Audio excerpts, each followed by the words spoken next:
We just got to find a way to get a stop. The biggest thing is missed tackles and execution.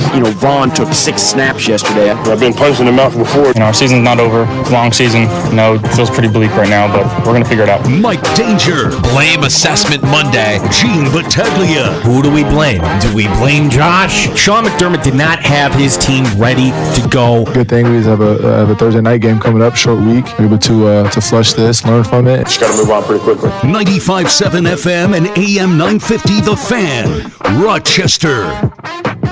Blame Assessment Monday. Welcome into the sports bar, Danger and Battaglia. Glad you're with us.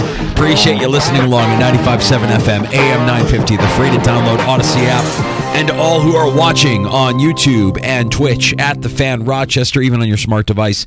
When you ask it to play 95.7 The Fan, I'm Mike Danger. That's Gene Battaglia. Blame assessment, or is this just an average team in an average NFL? I don't know. I want to give credit where it's due, because when I saw it, I'm like, oh, that's good. Something crossed my feed yesterday after the Bills lost to the Patriots. And when you distill it down and you're assessing blame and you're looking at the totality of the Buffalo Bills through the Sean McDermott era, I can't remember who said it, but they said the thing about a Sean McDermott coached team is he can take a top 5, a bottom 5 unit to the wild card. He can also take a top 5 unit to the wild card. And that's where I think we have the issues that we have right now. You look at this team as a whole and just everything about yesterday's game. Yeah, you can pick who you want to blame and point a finger at this play, this player, that player. Ultimately, it's all really Sean McDermott, especially when you consider how that game ended with his defense giving up that massive drive with that time left for Mac Jones to kind of work down the field. Bad tackling, just lack of detail overall. So I'm watching this yesterday, Danger, and I'm thinking, wow, they're going to do this again. They're going to win. We're going to feel gross about it. But the offense pulled it out, and, hey, they got the 2-point conversion. What's the worst-case scenario? Well, New England will tie it up. We're going to go to overtime. Never did it cross my mind that Mac Jones, you lost to Mac Jones and Zach Wilson. You beat yourself. You beat yourself by not tackling Ramondre Stevenson on the long play of that drive. There's so many, again, the details matter. Every little detail matters.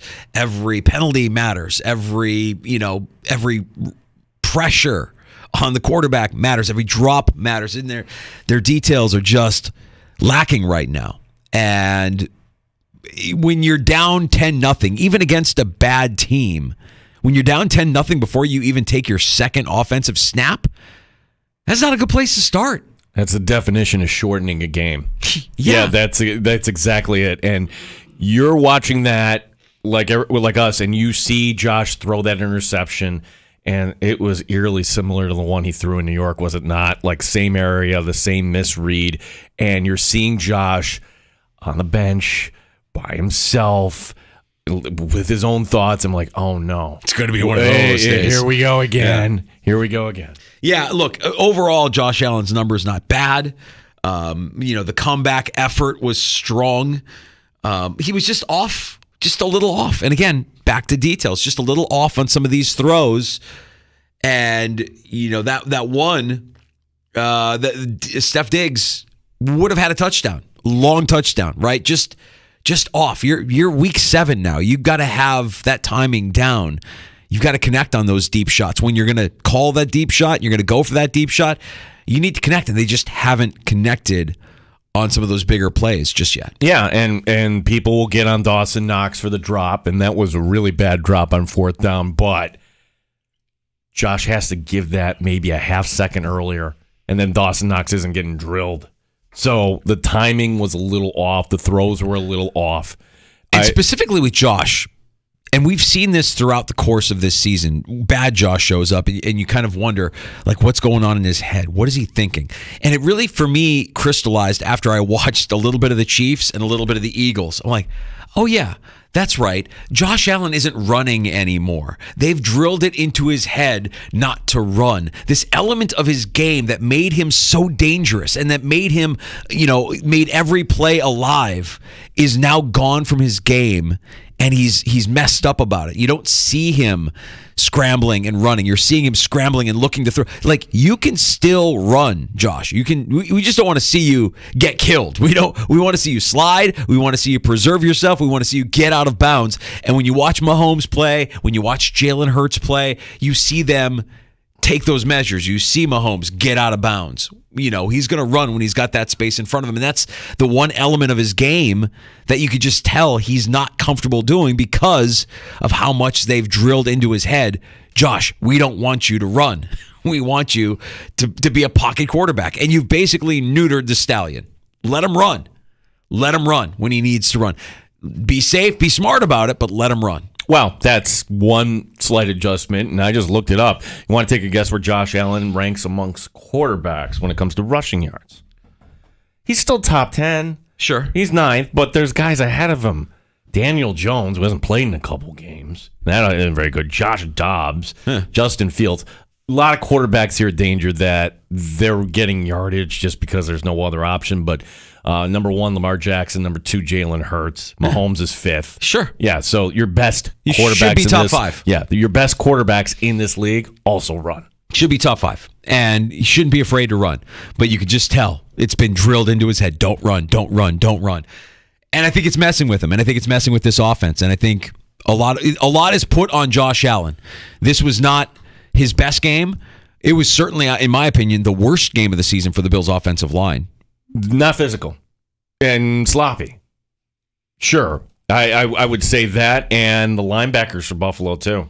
It was not a good day. Whoa, Dorian Williams getting yanked. And again, you're talking about a rookie here. Are you doing damage by yo-yoing this guy?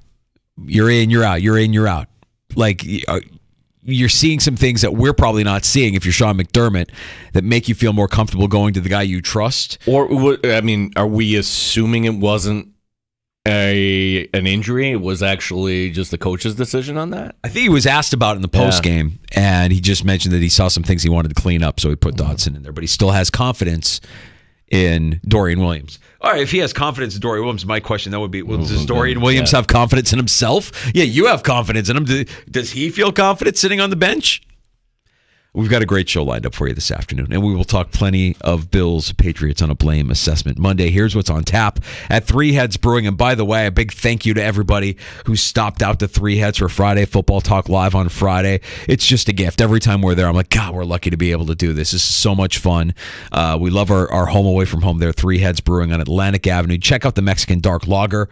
Enjoy this traditional Vienna-style lager enjoyed south and north of the border. Get yours at Three Heads Brewing on Atlantic Avenue today. Yeah, we'll talk to Ryan Talbot, NewYorkUpstate.com, who I'm sure will have his thoughts on what happened. And also, we really can't waste any time here. We already have to look ahead to the Buccaneers. That's coming up Thursday night. So as the Bills turn the page, we will too. Ryan Talbot coming up in the 4 o'clock hour. Later this hour from 13 Wham Sports at BuffaloPlus.com, Dan Fates will be stopping by the sports bar. Yeah, more Bills talk with Dan. And do we bring up the Braves at all with Dan? Do we want to venture down that road? I know you will. I won't, but you will. Well, we'll get his thoughts. It is a Game 6, and we have a Game 7 tonight in baseball, too. It's a great night of sports ahead of us, man. Sneaky good. You've got a potential series-clinching win in the National League. You've got the ALCS Game 7. You've got a Sabres game tonight at KeyBank. Oh, and we got Mike Danger sweating and me. No, and everybody else. Everybody else that's, come on. Seattle was the pick. We relax. And, of course, I had to text Danger yesterday. I want you all to find something in your life that you love as much as Gene Battaglia loves his Survivor football picks. He loves these picks more than anything. So tomorrow at 4 o'clock, we'll get our Week 8 pick. Yes, Gene has survived. He picked Seattle to beat Arizona, and so he's on to Week 8. I took San Francisco. I just like the pick better. You should be okay tonight. I should be okay tonight. McCaffrey is expected to play. No, Trent Williams makes me a little bit nervous, but it is Minnesota. Their defense isn't very good.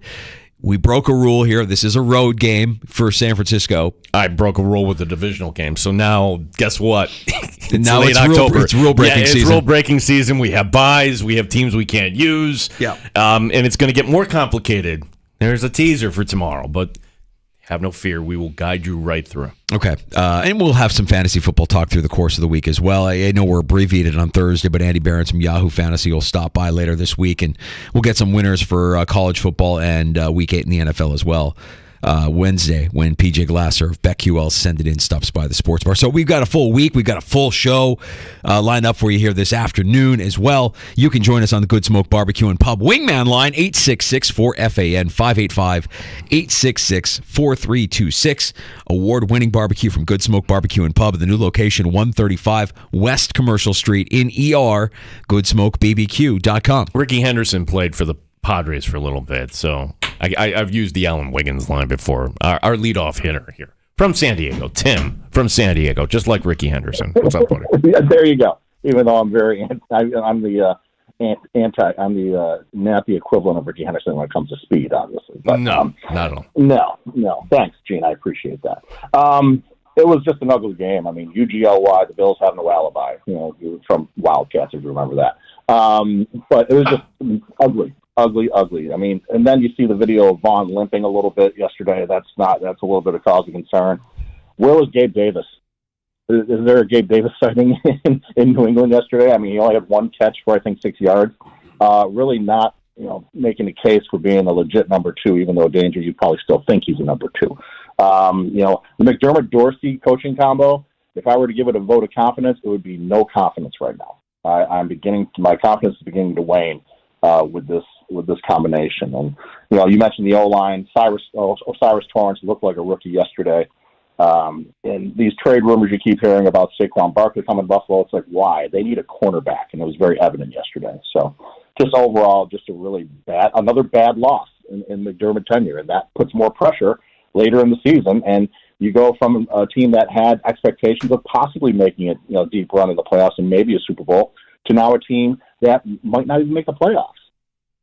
You're the first one to say that, Tim. We say it. We have to say that out loud right now. It is not a given this team gets to the postseason.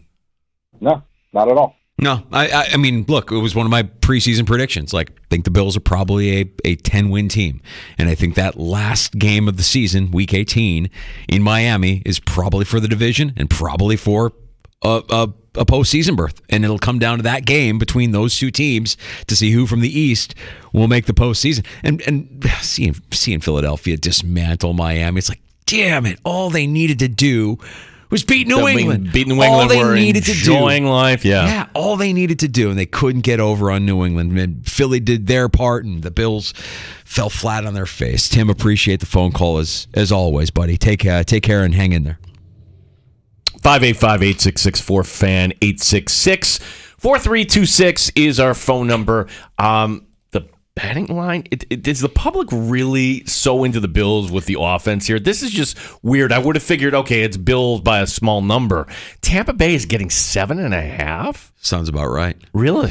I just think that when I'm looking at the Bills and their opponents, I mean, there are games when you look at the schedule here, I can tell you right now, and I picked the Bills every week so far because I really believe that every week the Bills have played an inferior opponent. I'm not going to pick the Bills against Philadelphia. I'm not going to pick the Bills against Cincinnati. I'm not going to pick the Bills against Kansas City. They're Chargers. You should beat the Chargers. I'm going to pick the Bills over the Chargers. You should beat the Chargers. I'm not going to say the Cowboys, that's a layup either. I'm not going to. That one could be tough. Yeah. That one could be tough, right? So knowing that they are where they are right now, as many losses so far this season as they had all of last year, I think it was unrealistic to think they were going to be that team, last year's team, again this year, even though they brought back a lot of guys. This is probably a 10-win team. And God, Maggie brought it up last week, Maggie Gray from Maggie and Perloff, and I can't shake it from my mind. The idea that 13 seconds was indeed the peak. It's another way of saying the window is closing or the window has closed, but that game was as good as it was going to get for us during this era. Right, that game when on the other side of the bracket, Brady was out, Rodgers was out. You would have to face the Rams. You were going back home to face Cincinnati. Who knows how? It's a big what if. But I'm going to put a little positivity there because, yes, that's true. And it's haunting. It is haunting how Maggie said that 13 seconds might be the best look that this current cast had. But does anybody remember what came before 13 seconds? I do. How about the Colts mowing you over? Sure. How about the win game? How about going down to Tampa and losing a terrible game? You were in second place the day after Christmas. It was the last two games that the Buffalo Bills needed to win in order to win the division. So it's not unusual for this team to kind of be in a position where, oh, maybe we're not going to be the division winner. And then somehow they hit the switch. Yeah, they hit the switch. And since that point, we've elevated in our minds that, okay, now this is a team ready to win a Super Bowl. Maybe 13 seconds has put us in that kind of mind space where, boy, anything less than a Super Bowl in this team, at least that's where my mindset is. They're back where they were, though, during that era of Bills football where they're not winning the one-score games. They're either blowing opponents out or they're losing one-score games. And that was tough. Remember that? I mean, they didn't really crack that until last season. Last season, they started winning those one-score games to beat Baltimore, but I think it was the first one where they were like, oh, they won a one-score game. What does that feel like? Not only that, Masterstroke picked the right score, which, gosh, everything happened. The world has changed since then. I mean, I think that's what it was. But they're not on paper a bad team. There are some things that need to be worked out. There are some details that need to be sussed out. Josh Allen, and the turnovers is an issue. Ken Dorsey and some of the play calling, sure. The just overall lack of sense of urgency out of the offense, and you see it on display now consistently. Yeah, that's something that needs to be addressed. Sean McDermott's defense. I mean, we've been saying all season long, bend but don't break defense. I'm done with that. I want a don't bend defense moving forward. Like that's the defense you want. A defense that isn't even going to bend. But there's just not enough talent there to expect that from this defense. This defense is going to have to fight to be a top 10 defense. They're going to have to fight to be that. And offensively, if you're not scoring 30 points a game, it's going to be tough. It's going to be a dogfight. And it's hard to climb out of those holes, even against an inferior opponent. On paper, the New England Patriots are an inferior opponent. You spotted them 10 points early, and that proved to be too big a hole to climb out from. It's too bad. Lost to Belichick. Yeah, and God, something else just kind of passed through my feed. I didn't dig too deep into it. Did you see the report on his contract being released or somebody leaking Well, that came across on Sunday and it's funny how, gosh, if we're talking about it here, I would think they're talking about it out in Boston and everywhere else. Like, what's the future of Bill Belichick? And the idea that he got an extension, none of us knew about it and whatever. And of course, that's going to come with some sort of raise or whatever it is.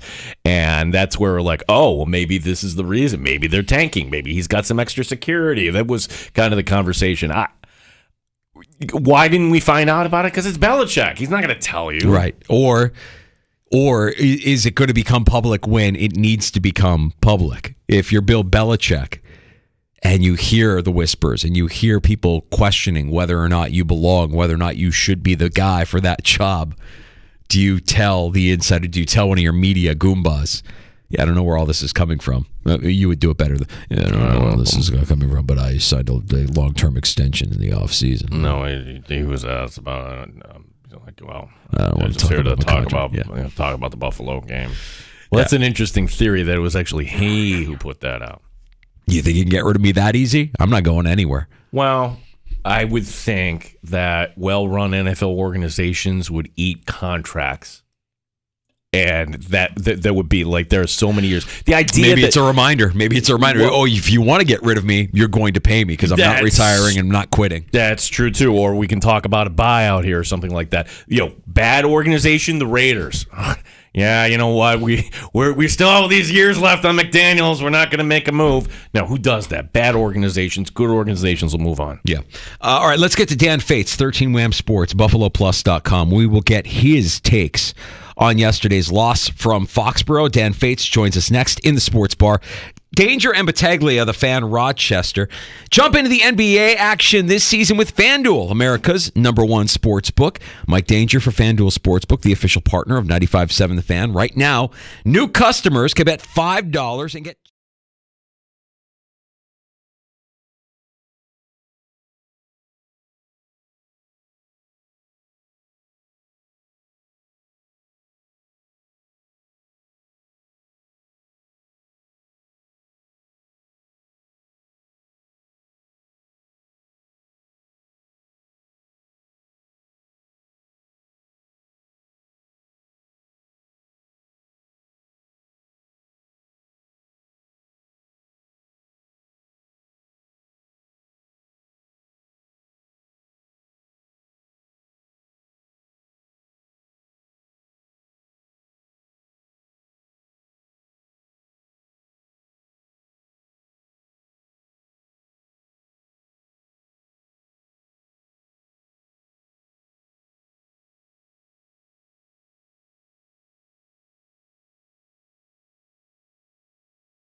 Just got to move on pretty quickly.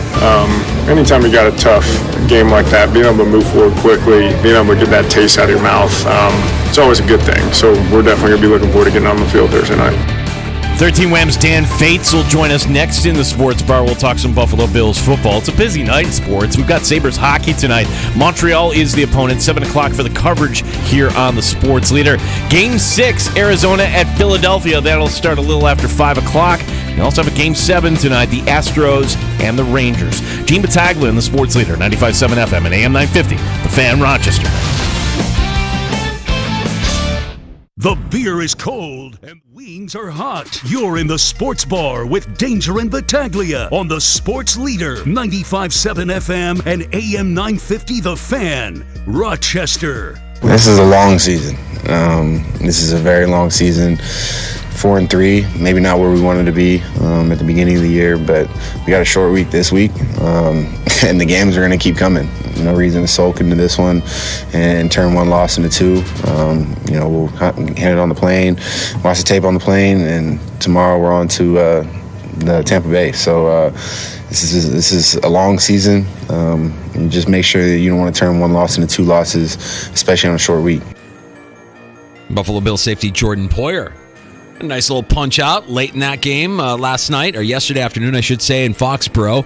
As the Bills fall to the Patriots, Dan Fates, 13 Wham Sports, and BuffaloPlus.com joining us now in the Sports Bar. And Dan, to Poyer's point, I mean, it is a long season. There are some warts on this team, but are we right in panicking at this point? Are we putting too much into what we've seen out of this Bills team through 7 weeks?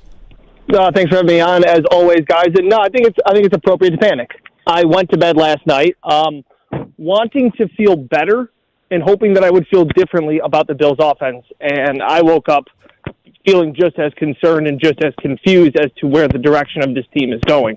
I know a lot of people like to say, "Oh, it was one play or it was one thing," and hey, if this didn't happen, then everything would be fine, and we look at things differently. It's not. They've played 7 games. They've played 4 bad offensive performances.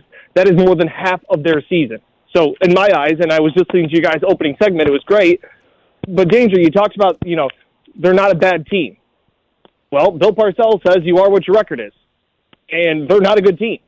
They're not playing like a good team. I know they have injuries on the defense. I still have more faith, honestly, that this defense will be a top 10 defense at the end of the day when they get Ed Oliver back and maybe Von Miller returns to his status. But to me, there is just no adjustment. Everything that we were concerned about offensively last year, the way that it ended, has been amplified through 7 games this season. And this is now not Ken Dorsey's trial run. This is now what this team is. And what it is it's just not a very good football team. Well, I don't know where to start here with the offense, Dan, because you could pick anything, Josh, the offensive line. I'm actually going to go with the receivers here, and I guess receivers? Well, right. They're not getting open, or at least you're not seeing separation. Wasn't that the whole idea, bringing in Sherfield and Hardy? So I guess, is it more that, hey, you really don't have the personnel to do what you need to do here, and we overvalue? Yeah. Or is it? Or are we going back to Dorsey on the play design here? Yeah, I just think it's play design. I was thinking about it again, and I tweeted out today. The Bills' offense is boring. It's a boring offense, guys. There is no creativity. There is no fun. There is no plays where you went, "Wow, that was cool," right? I know sometimes the Chiefs get a little too cute with it. Maybe even Miami, but they have fun and they're creative, and you go, "Whoa, that was cool." Or, whoa, look at that end around, or that misdirection. Or you watch plays and they go to the replay and you go, that defender had no chance because he was put in a no-win situation. I even looked and watched Dan Orlovsky break down the Patriots' game-winning touchdown to Mike Gesicki. Phenomenal play design. The way they lined up, they dictated what the Bills had to do. When have we said the Bills' offense has dictated a defense? When have we said that? The one play I can think of all season long was the Hardy touchdown against the Giants, where I said, that was cool. Yeah. That was a great play design. And it's so annoying when people think well, just get open. Nobody's open. On 4th and 2 on the ball that Dawson Knox should have caught. Good hit, should have caught the ball, forced the turnover in the 4th quarter. That's a 4th and 2 play where nobody's open. Nobody's open. It's 2 yards. You need to have your best play, and nobody's open. And so Josh stays in the pocket, tries to find something. It turns into backyard football. Dawson Knox can't hang on to the ball. That's a bad play design by Ken Dorsey. Like, somebody's got to be open. And I took a screenshot. There's 3 guys within 2 yards, and then there's nobody else. Where is the other options? And it's just so frustrating when you say, you guys just got to get open. Do you think that Cooper Kupp just every single time just goes, I'm going to get open? No, his offensive coordinator, Sean McVay, Puka Nacua, do you think he just always is winning his individual battles? No, he's being drawn and schemed and designed open. Like, I just don't get why, it's just infuriating to me because I just see this offense as what we saw last year. Third and hope Josh turns into Superman. And it's just not sustainable. So, Dan, just on that Josh point that you just made, because I do think that there is something to his play this year that is different than last year, and that's just he's not running the football. Like, they've gotten into his head, and they've told him to stay in the pocket or at least navigate the pocket and not run because self-preservation is key, apparently, when you're a franchise quarterback. Yet you watch a Mahomes or you watch a Jalen Hurts, and you see them when they evade tacklers in the pocket. They go and they make plays with their legs. They get out of bounds or they slide. They don't take the extra hits that I know they're trying to get Josh to avoid. But is that part of the mental element of Josh's game that's missing here too? Because yes, you don't want him to. You don't want it to be third and have Josh play hero ball, third down and forever, where Josh is playing hero ball. But that element where he's being constantly pressured and not running with it and forcing things that aren't there has to be part of this. I listened to, Brian Dable last week and he talks about how he can run it and he can throw it. And I remember listening to Wink Martindale when he was with the Ravens, just being like, this guy's a freak. Like, you just can't take any, you take one thing away, he uses the other thing. And I get it. And I agree, guys. Josh Allen should run the ball less, should protect himself. That was the talk this offseason, right? And to an extent, I agree. The problem is there's no backup plan. How are you going to account for all that brings to an offense? So you are now taking Josh Allen and tying both of his legs behind his back. And defenses now know, guess what, guys? Looked at some numbers today, tweeted it out, not like tough to track. It wasn't like I spent hours. Josh Allen in his career averages about 6.8 rushing attempts per game over his career. He is averaging 4.1 this year. Teams know that. We don't got to worry about Josh running. He's just not going to do it. So we sit there, and again, I was the guy last year saying, hey, you got to take the short throws underneath. You got to do these things. You got to take the cheese. Don't put the ball in harm's way. But you also have to take some shots. And this offense has become so predictable. And Dalton Kincaid in 3-yard routes, he had a great game. I think that's really good. But you're not scaring any defenses. And defenses, to your point, Danger, you talked about bend but don't break. Eventually, the Bills will shoot themselves in the foot with a holding call or a false start or an illegal shift, and they'll go backwards, and then they're in 3rd and 12, and they're in trouble. And that's how this Bills offense is. The reason that, it's so great they have these 8-minute drives and 13, 14-play drives. It's not sustainable, guys. You have to have some chunk plays. You have to have defenses respect you. And right now, they can sit, they can take away some of the run. They know they're going to run it on 2nd and 2 and play everything in front of them. You've taken away, one of the things that makes Josh Allen, his legs. 13 wins. Dan Fates also Buffalo Plus, and I'm so negative today, guys. Well, look, you're negative because you lost one of the worst teams in the league. Dan, despite all those problems on offense, you took the lead under 2 minutes to go, and naive, foolish me, right? This happens. I'm thinking, okay, that's good. They got the 2-point conversion because what's the worst case scenario? We're going to go to overtime. Never did it cross my mind that Mac Jones, and granted, it was a big run by Stevenson. What does it say about the state of the Bills' defense that happened at the end of the game? And I guess we'll kind of start with, wasn't exactly a pass rush out there on that drive, or really any drive during the game yesterday. No, and it's frustrating to me because I understand, I get it, there are injuries. You're missing Milano, you're missing Trey White, you're missing Daquan Jones. I get it. You still just got to get a stop. And Micah Hyde kind of said that after the game. But it's frustrating to me where I think they got out-schemed. This is where they got out-coached. And that's kind of baffling to me because this is not a good Patriots team. And yesterday should have been the time to kick the Patriots when they were down, to rub salt in their wounds, and to get payback for 2 decades of them dominating you. And I don't care what they want to say is it's Bill O'Brien and it's Belichick and they still get paid on the other side of the ball. That team stinks. That's a bad football team. And you had them at their 25-yard line with under 2 minutes to go, and you were prevented yourself from winning. There's no other way around it. Poor tackling, all these things. It just doesn't make sense how the Patriots' offense was more creative and seemed to catch the Bills' defense more off guard than it was the other way around. And it's so frustrating when people are like, oh, they played down to their opponent. They just let other teams dictate the play. We saw the Giants kind of pretty much move the ball up and down the field whenever they want, and New England was able to do that again. So it's concerning because I think that it's poor game plan coming in, as well as, I'll be honest, injuries are something, but make a stop. We got some news here. Breaking news, Danger. You want the sounder there? Oh, breaking news. Yeah, of course. Ow! Ow!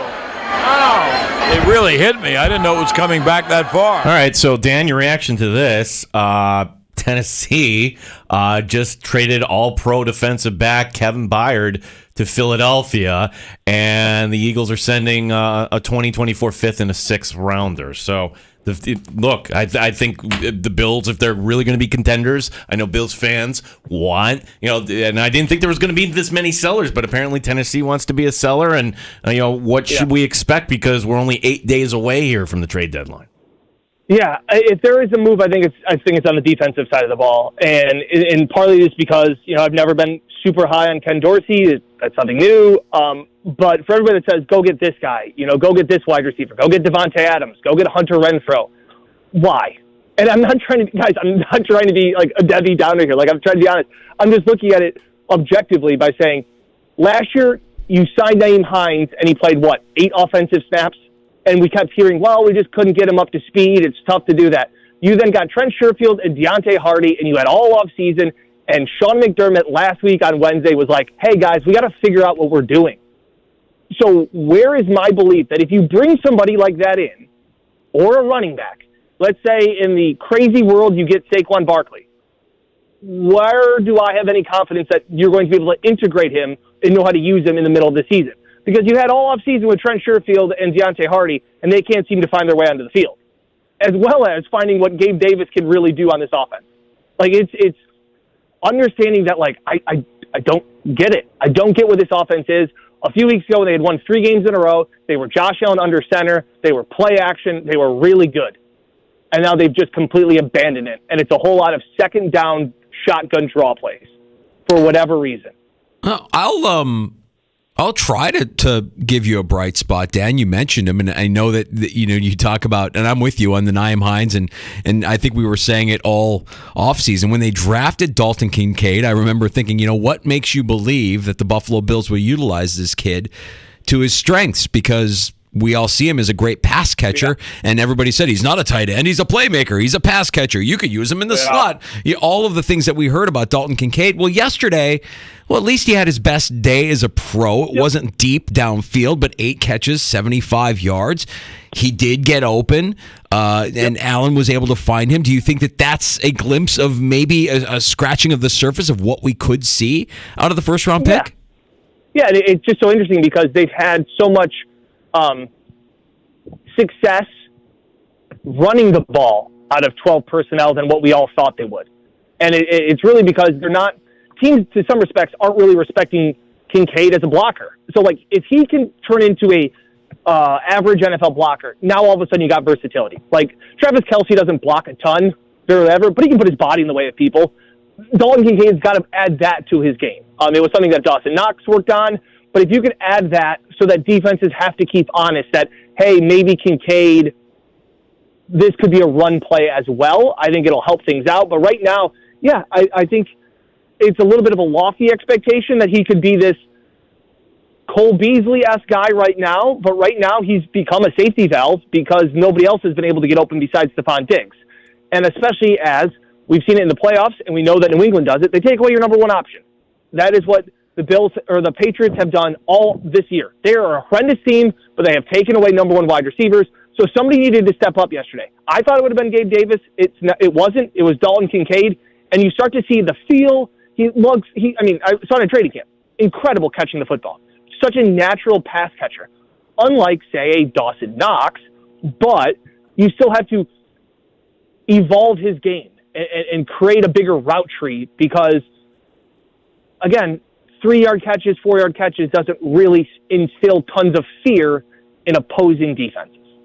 Dan, Thursday night, we got a game here. And I guess part one of the questions, this is a good thing for the Buffalo Bills just to kind of get out there, but it's an opponent that, I don't know, like nothing is a given anymore. And just the Uncle Dan standpoint here, because I brought it up to Danger earlier in the show. I'm like, wait a second, that just seems like too many points.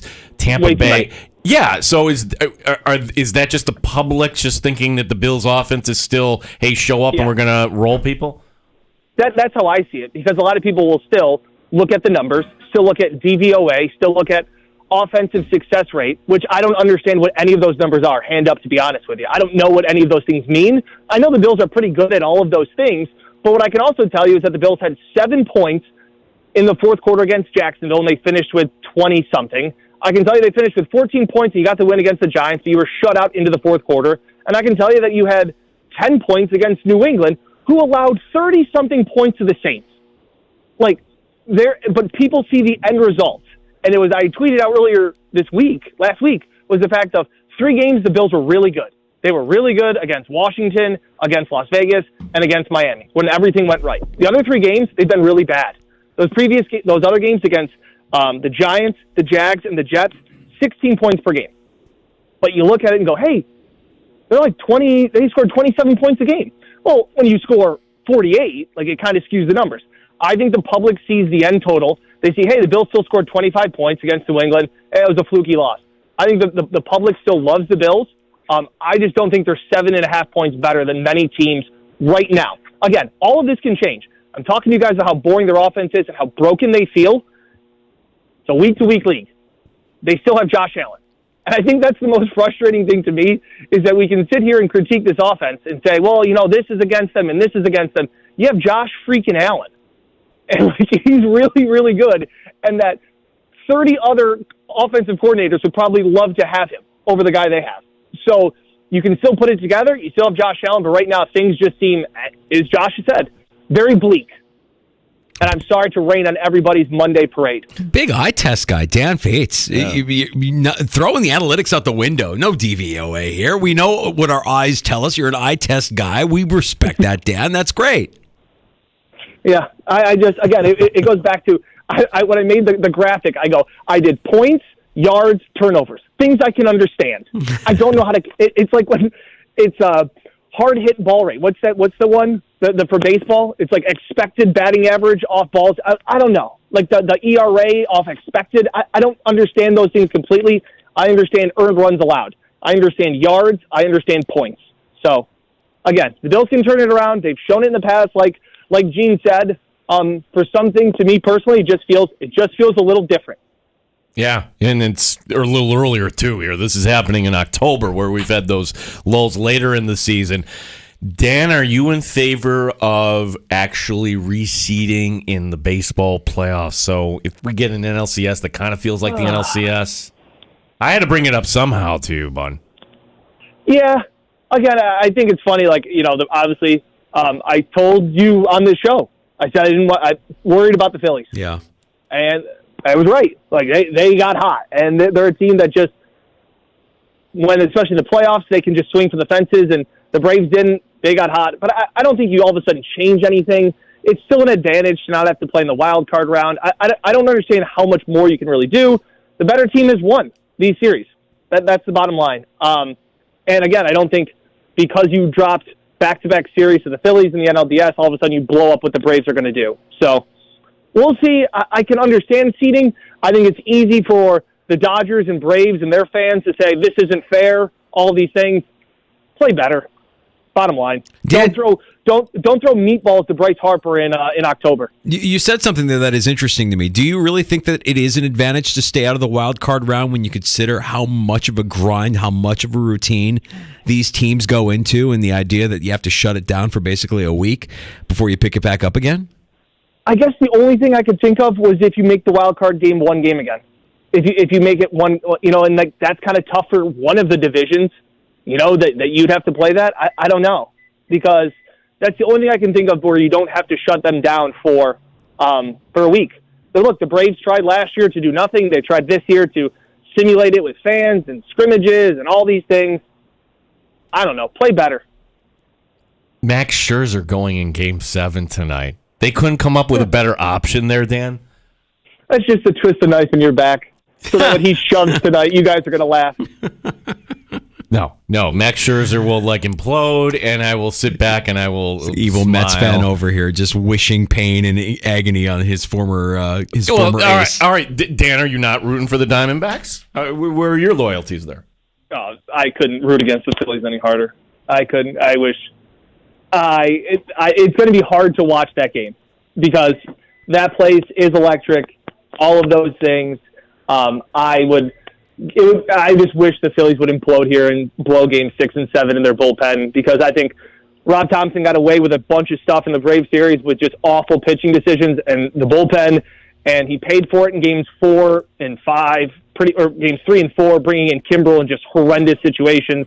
I would love to see the Philly bullpen be the Philly bullpen we all know and love, but the way that Bryce Harper is, just the epitome of a big game player. Like, you're watching greatness when he plays in the postseason. I love all the antics. I've been a Bryce Harper fan since he was 16 years old and things like that. I don't love the throat slash, if I'm being completely honest. I don't think that's an old man take, but he owns the Braves in the postseason. As of right now, though, Orlando Arcia still has one more World Series ring than him. So we'll see how long that lasts. Dan, short week for you, Mike, and Jenna. What's going on at BuffaloPlus.com and 13WAM Sports this week as we get ready for Thursday night? Mike and Jenna just got back from Foxborough. They have their 10 takeaways from the game. It's already done 25,000 views. It's a little therapeutic. It's a little hot takes.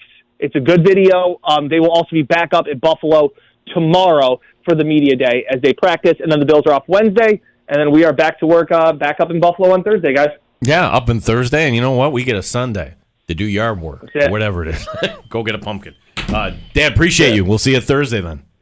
As always, guys, take care. There he is. 13WAM Sports and BuffaloPlus.com's Dan Fates sharing some thoughts from yesterday's loss in Foxborough, the Bills falling to the New England Patriots. I don't know what you're talking about. I got my pumpkins this weekend. Pumpkins carved. Pumpkins ready to go. Halloween coming up just over a week from now. I'm ready. You still the girls still carve pumpkins? Still carve pumpkins. Right. Traditions don't die in our house, buddy.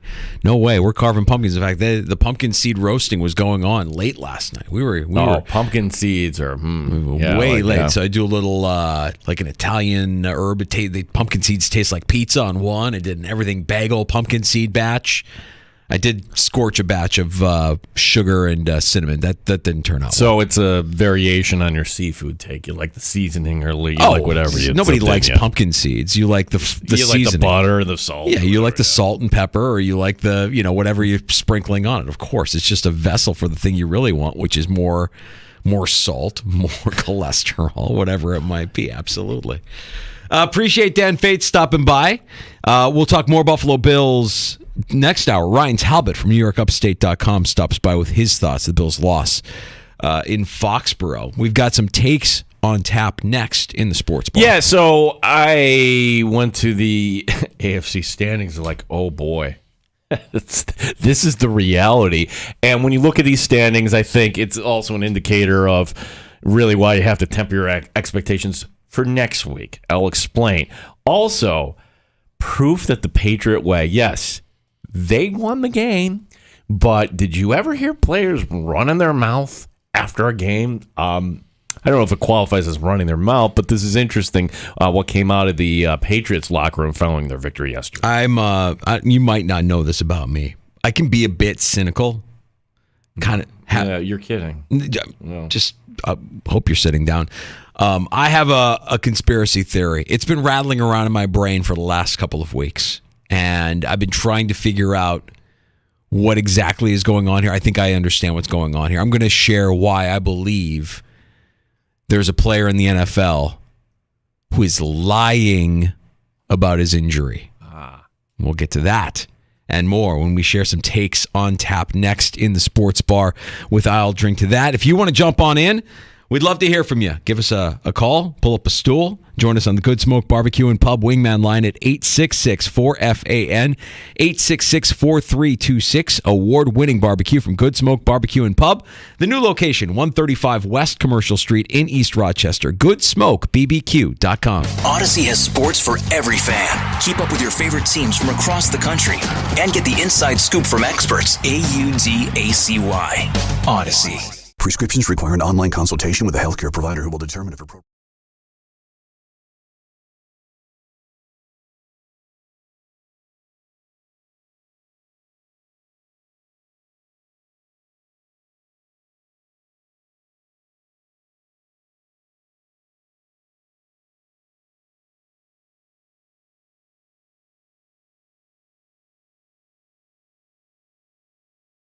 To the name brands.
And W239BF Rochester. The sports leader. 95.7 FM and AM 950. The Fan, Rochester. Always live on the free Odyssey app. The Fan, Rochester. Sports update. Buffalo Bills open as a 7.5-point favorite Thursday night against Tampa Bay. This despite the loss against the Patriots yesterday. Head coach Sean McDermott on that letdown. We didn't do enough. We didn't put him in position enough. I didn't put the defense in position enough, and then just overall didn't play complementary football. Red zone wise as well offensively, and we were shooting ourselves in the foot at times, and so and then just overall got to close the game out. We got Sabres hockey tonight. Montreal coming to Western New York. 7 o'clock for the coverage here on the Sports Leader. Couple baseball games tonight as well. Game 6, Arizona and Philadelphia. NLCS, it starts a little after 5 at 8 o'clock tonight. It's Game 7, the Astros and the Rangers. Gene Battaglia in the Sports Leader, 95.7 FM and AM 950. The Fan, Rochester.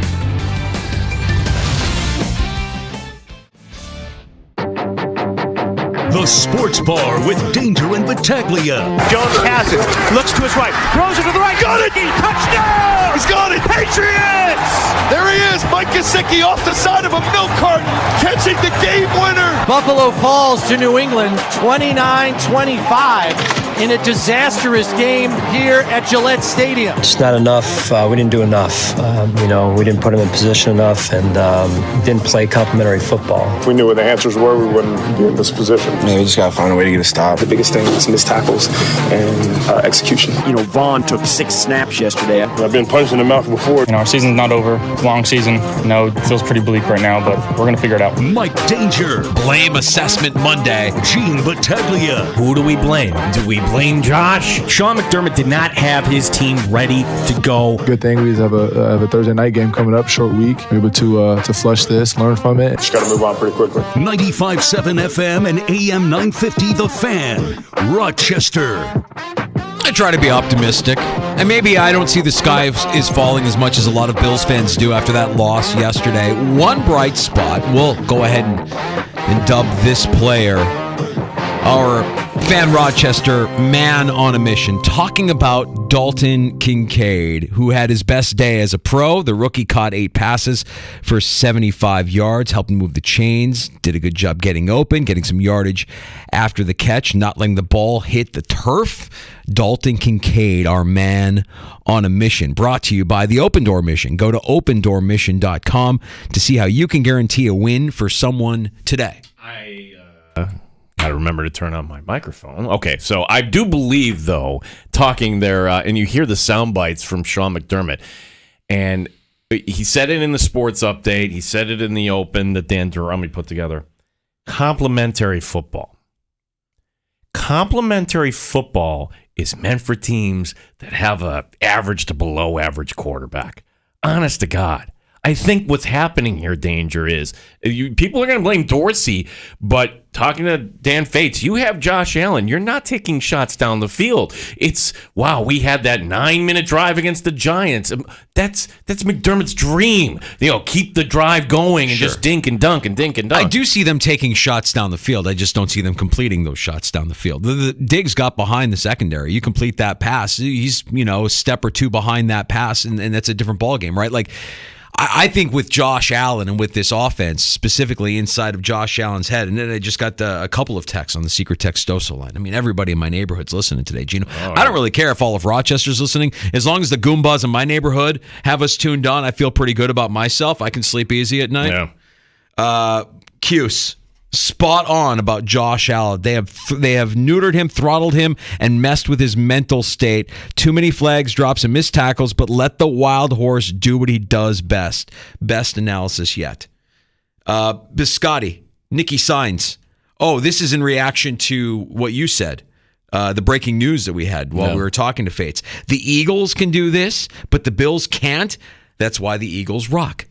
The Eagles will be in the Super Bowl again, right? Like, they make a move. Kevin Baird gets traded. You need some help in your secondary. You make a deal. What are you giving up? A couple of later-round draft picks. Okay, so what is it? What is the reasoning for it's always been next man up, next man up. Next man up ain't quite cutting it. And we saw that on the defensive line yesterday. Where was the pass rush with no Ed Oliver in there? Next man up. No. This is actually, I'm going to throw some numbers at you. All right. And you're saying, oh, it's not doom and gloom. This doesn't paint a good picture. This is a writer for Warren Sharp. Rich Reiber is his name. Oh, yeah. Lord Reeves. Yeah. So since Tre'Davious White, Matt Milano, and Daquan Jones haven't been in the lineup. So what would that be? Midway through the Jacksonville game, White was obviously earlier, but without Milano and Jones and White, 209 snaps. Okay, so basically 2.5 games. How do the Bills rank defensively in the last 2.5 games? Well, in terms of yards per play, they're allowing 5.6. That's 24th in the league. The QB rating, 103.9. That's 30th. You played against Tyrod and Mac Jones in the last 2 games. You have allowed the 3rd worst QB rating in the league. The defensive success rate, 52.2%. And then your 3rd down conversion rate, dead last in the league the last 2.5 games. So we can say, Josh Allen, everything. This team right now is broken. It really is. And maybe all you need is, hey, get back out there on Thursday night. That might be the cure. Sure. But the defense didn't step up. I mean, they did step up when you needed them to. The Poyer punch was fantastic. You had no business. That was a gift. That was a gift from the football gods. Poyer doing what he did was fantastic, and still yet not enough. You needed more at the very end, and you weren't able to get it. Again, the slow start, too many penalties, a lack of energy at the start of the game. Little details that keep falling through the cracks. And when we talk about little details, I mean, think about the worst loss of the McDermott era, 13 seconds. It's all about details. Everything about that loss were the little details that fell through the cracks. And it's a hallmark of this team. The Sean McDermott era Buffalo Bills, he will always be known as a guy who could take a bottom 5 team and find his way into the wild card, and take a top 5 team and find his way out of the wild card. That's Sean McDermott, and it's because of those little details. That's those stats, defensive stats.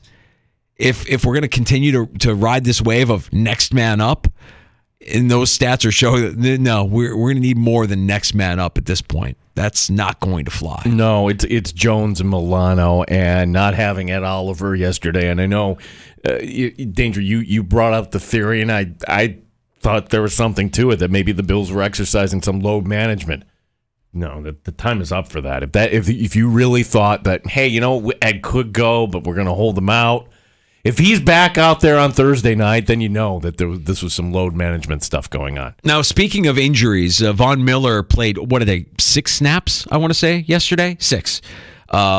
Talked afterwards about where he's at physically. I'm feeling good. You just got to keep on playing. I didn't have a training camp or, the 6 weeks that you have to get ready. It was just like boom. I've had 3 padded practices. And of course I want to go out there and I want to, rack up 7-8 sacks every single game. But those days will come. I just got to keep that belief, which I have. I'm confident in myself, confident in my ability, and I'm confident because each and every week, each and every practice, I get better and better and better. If that wasn't happening for me, it'd be a different story, but it is. So I just got to keep on working and, know that the best is yet to come. I just got to keep going. Courtesy WROC on that. So do we want to give Von Miller a few weeks off here? Because what are we doing?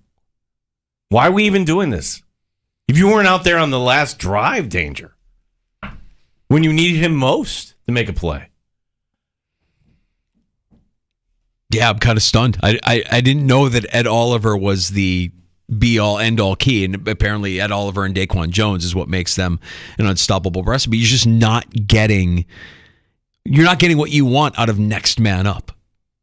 And Sean McDermott's not afraid to pull the trigger. He did it on Dorian Williams again yesterday. That wasn't an injury. That was Dorian Williams not being where he needed to be. Yeah. And the coach saying, I trust Dodson to be where he needs to be. And yet, at the very end, it was that defense, that Sean McDermott defense, giving up the long drive, the 75-yard drive with just under 2 minutes to go to Mac freaking Jones.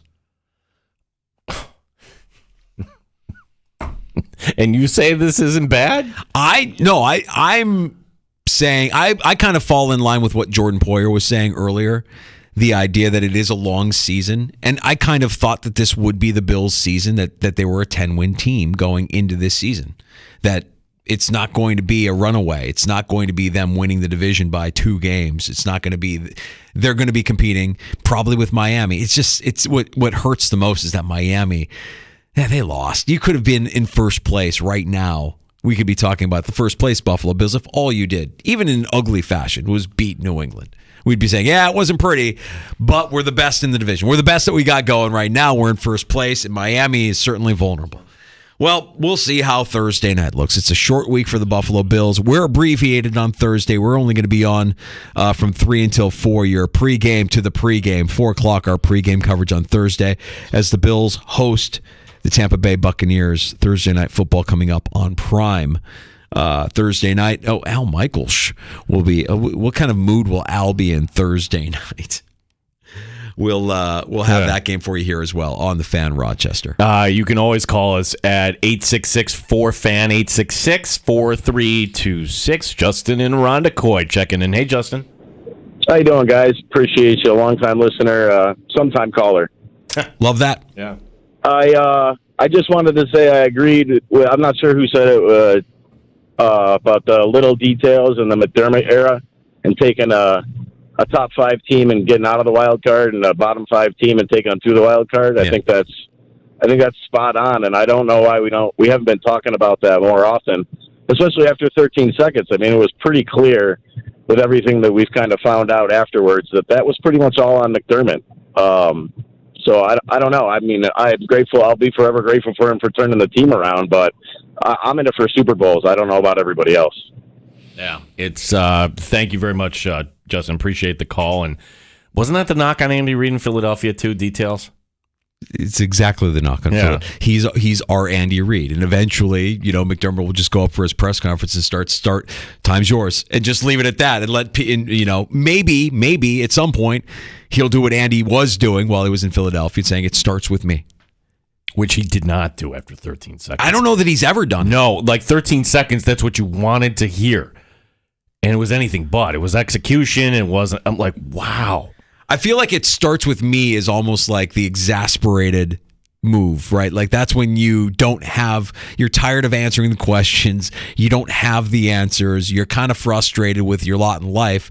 And you're just going to say, yeah, it starts with me. It starts with me as almost like code for, I can't do anything else with what I've got. And that message wore thin at the end of his time in Philadelphia. It did.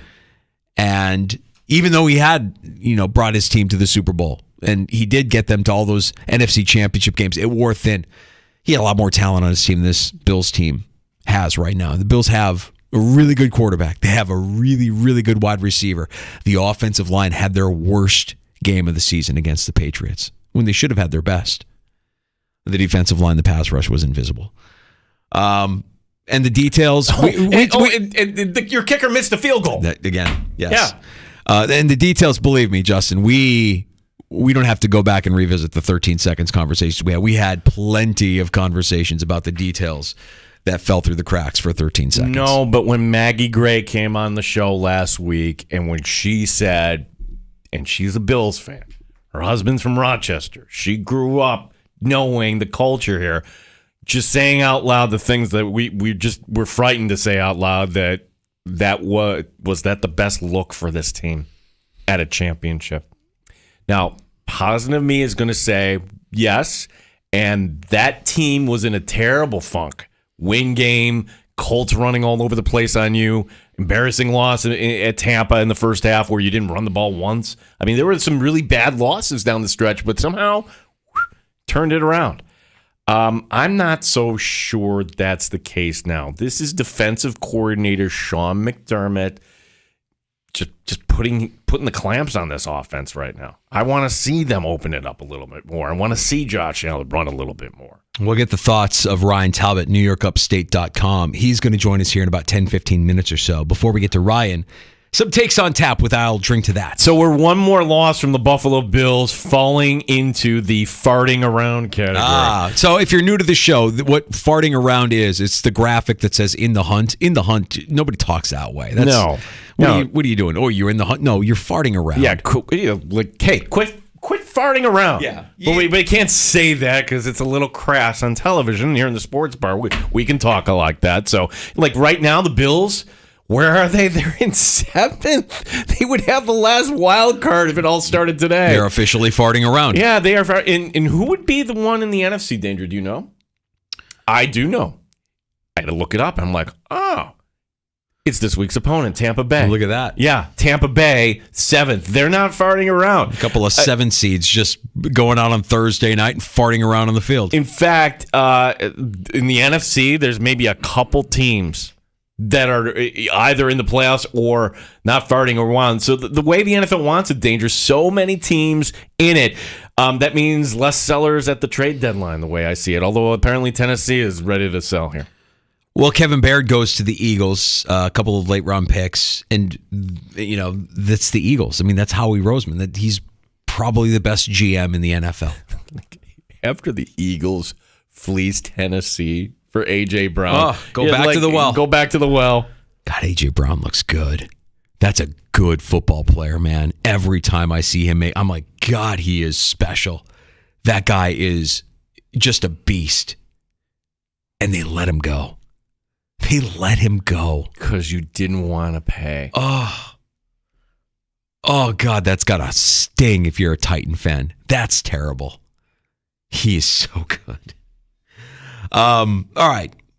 If you are new to the show, if you're just discovering us, I'm Danger. That's Battaglia. And you may not know this about me, but from time to time, I can be a bit cynical. Define a bit. Sarcastic sometimes. Yeah. But here's the latest conspiracy theory, and it's been rattling around in my brain ever since we saw him throwing a football pregame against the Chiefs. I'm talking about Aaron Rodgers a couple of weeks ago. You saw it. I saw it. Gene, were you like me? Were you like, how? How was he out there throwing? Didn't he just have surgery to repair his Achilles tendon? Where's the boot? Where are the crutches? No ill effects at all? I mean, he's not running around out there. He's not in, football shape or whatever. But here's my conspiracy theory. I don't believe Aaron Rodgers actually tore his Achilles. Injured his Achilles? Yes. Tore it and had it surgically repaired? I don't think so. That's where I'm drawing the line. Why would I make such an insinuation, you might ask? Well, it fits the profile. Rodgers was all about semantics when it came to his vaccination status. Remember that during the pandemic? He's a liar, and he's an attention whore, and he's recovering from a repair. That's always been something that's taken athletes close to a full year to recover from, and I don't care how hard he says he's rehabbing after surgery. I don't believe him when he says he had surgery. Nothing like Rodgers, by the way, being able to shut guys like me up, returning at season's end. All that would confirm to me is what I suspect. He didn't tear his Achilles in week 1. Well, I'm reading right from the NFL, okay, NFL.com, and this is just a few days after that it was Dr. Neil Elatatre, and basically he did this bridge procedure that was relatively new and will give Aaron Rodgers a chance. What is the source on this? Oh, it's Aaron Rodgers on the Pat McAfee show. Oh, that's the source? That's the source. It wasn't the doctor talking or anything like that. So the doctor didn't come out and... Hi, everybody. Hi, Dr. Nick. So it's just Rodgers talking about his doctor. Odyssey has... It's just Rodgers talking about his doctor and that's it? That's the source? Yeah, that's it. The speed bridge, okay? This is an internal brace, and according to Rodgers, it was a torn left Achilles. And it's right there. And you read the article on NFL.com. Okay, it was a torn left Achilles, a possible earlier return. Wait, according to who? Aaron Rodgers. Dr. Aaron Rodgers, who we can all learn a lot from. See? Yeah. He's going to do something that has never been done before, just so he can say, I've done something that's never been done before. I have returned from a torn Achilles in less than a season. I'm back. Just in time for the end of the season. He didn't tear his Achilles. He injured his Achilles, I'm sure. But did he have the surgery? No. I don't believe it. I don't believe he did. And I think Aaron Rodgers, given his history, I think we're allowed to speculate. We're allowed to wonder, did he really do it? Did he really have a procedure? He might have had a procedure. Did he have a procedure to repair a torn Achilles? You could say, I had a procedure, and it was revolutionary and groundbreaking. Okay, all of that is fine, but you're also the guy that said, yeah, I've been vaccinated. Right? Wasn't that his word? No, I've been immunized. I was immunized. Yeah, I'm immunized. Yeah. Liar! So I'm going to go ahead and continue to believe as we get to the closer to the end of the season, people say, is Aaron Rodgers coming back? Because it's only going to get louder and louder, just the way he wants it. I'm going to continue to believe he never tore his Achilles, Gene. He injured it. He probably could have been back in a couple of weeks. He'll be back at the end of the season under this veil of he's got superhuman strength because he came back from an Achilles. Well, kind of feeding into this. And people are like, oh, isn't that nice? There was a game where the Jets, it was a primetime game too, like where, oh my gosh, look who's on the field warming up and throwing passes before the game. Okay, you can do that at the Jets training facility. That was before the Chiefs game. Yeah, you can do that on a Monday, a Tuesday, a Wednesday, a Thursday, a Friday, any day, but you had to pick right when you're warming up and everybody, all the media can be like, oh, there he is. Look at him throwing. That is thirst. That is the attention whore part of Aaron Rodgers, but the liar part of Aaron Rodgers is he's not going to tell us that he actually didn't tear his Achilles, and he'll come back and everybody will marvel. He's done something nobody has ever done because he didn't do it. He didn't really tear his Achilles. That's the conspiracy theory I'm working on right now. Yeah, well, the doctor didn't speak to anybody directly. Again, we're just going off of Aaron Rodgers. And Aaron Rodgers' doctor, too, by the way. Hi, everybody. Hi, Dr. Nick. Likely. Don't know why Dr. Nick makes me laugh. The best. Here's more proof that the Patriot way is dead. Gene, what are you talking about? They won yesterday. Okay, hear me out. Trash talking. Have you ever heard that come out of the Patriot locker room ever? Patriot corner Jack Jones on Diggs. Quote, how many yards did he get? Yeah, he wasn't a problem for us. Ooh. Nice tackling on that touchdown, by the way. By the way, yeah. 6 of 12 targets Diggs brought in, 58 yards and a touchdown. Diggs did not talk to reporters after. And Danger, look, as much as I want to hear Stephon Diggs and his thoughts on the offense and everything that's going on right now, I think Stephon Diggs, because he can't hold back, he's going to let you know exactly what's going on. I think he's self-aware enough to know anything he says right now is going to become a headline. So while some may be, you need to talk to reporters. Dude, look, you got to sometimes step away. He almost had that catch at the end of the game. Like, I didn't realize how close he was to making that catch at the end of the game. Would have been magnificent. Couldn't believe it when I saw him. Like, oh my God. Like, he's mad because he didn't make more plays more than anything. I mean, like, that play would have been massive. There's a handful of plays that I just think if you look at Diggs, if you look at a handful, Dawson Knox certainly, just these little plays, these little details, not being able to squeeze it and bring it in, not being able to hold on to the ball while you're taking contact. If you're Dawson Knox, they matter. They absolutely matter. And if you're Diggs, you're a guy that wears that emotion on your sleeve. You take that personally. And you're probably right. He's probably not going to want to say something that becomes a headline, so he's just going to walk away. There are some players in the NFL today that are making headlines for some of their post-game comments and venting their frustrations, and I don't think you want any of your Buffalo Bills to be any of those guys. No, so at least I'm saying that's a positive. Diggs just kind of walking away yesterday because, gosh, I think he would have a lot to say. Tom in Rochester. Hey, Tom, what's going on? Hey, guys, love the show. Look, I've called before several times, and my concern has always been about the coaching, and let me give you my feelings. The Bills consistently play down the competition. Here they are facing a team that talent-wise, I know it's the NFL, those are professionals on the other side of the line of scrimmage, okay? But really, you can't go through that Patriot team and go, oh, that guy's so much better than any Bills player. And in fact, it's the opposite, right? And yet, I'm watching the game and I'm thinking to myself, okay, what are the adjustments going to be in the second half? And I felt like I was watching a team just knocking its head against the wall. and not making any adjustments. No sprint outs by Allen to move the pocket. It was almost like that rush came up the middle, and they didn't do anything about it. My concern has always been that you've had elite talent on the Bills, and I don't know if you've got a coach and assistant coaches that are up for taking this team to the next level. That's my concern. Tom, define elite talent, because when I think of elite talent in the NFL, I think of guys like I was just talking about and gushing over A.J. Brown. That's an elite talent. I think Steph Diggs is an elite talent. I think Josh Allen has the potential to be an elite talent. Who else qualifies on this Bills team, in your opinion, as elite talent? Now, I could see Kincaid running into a better than right now, is he elite? He is not, right? Like, he is not elite. Knox gets paid very well. He is certainly not elite. 3 catches a game. I mean, not elite. No, Von Miller. No longer elite. No longer elite, yeah. No, he's totally disappointing. But guys, though, if you were to go around the league, and maybe I was going to say I was thinking more elite talent in the past, but nonetheless, are we not sure that this team, with proper coaching, could make a good playoff run, and if things break right, see themselves in an AFC championship game? Is that beyond the pale? I don't think so. And right now, they're teetering on the edge to a very questionable season. And I just again, I'm not saying you can't get tough competition on the road against a divisional rival. I'm not saying that at all.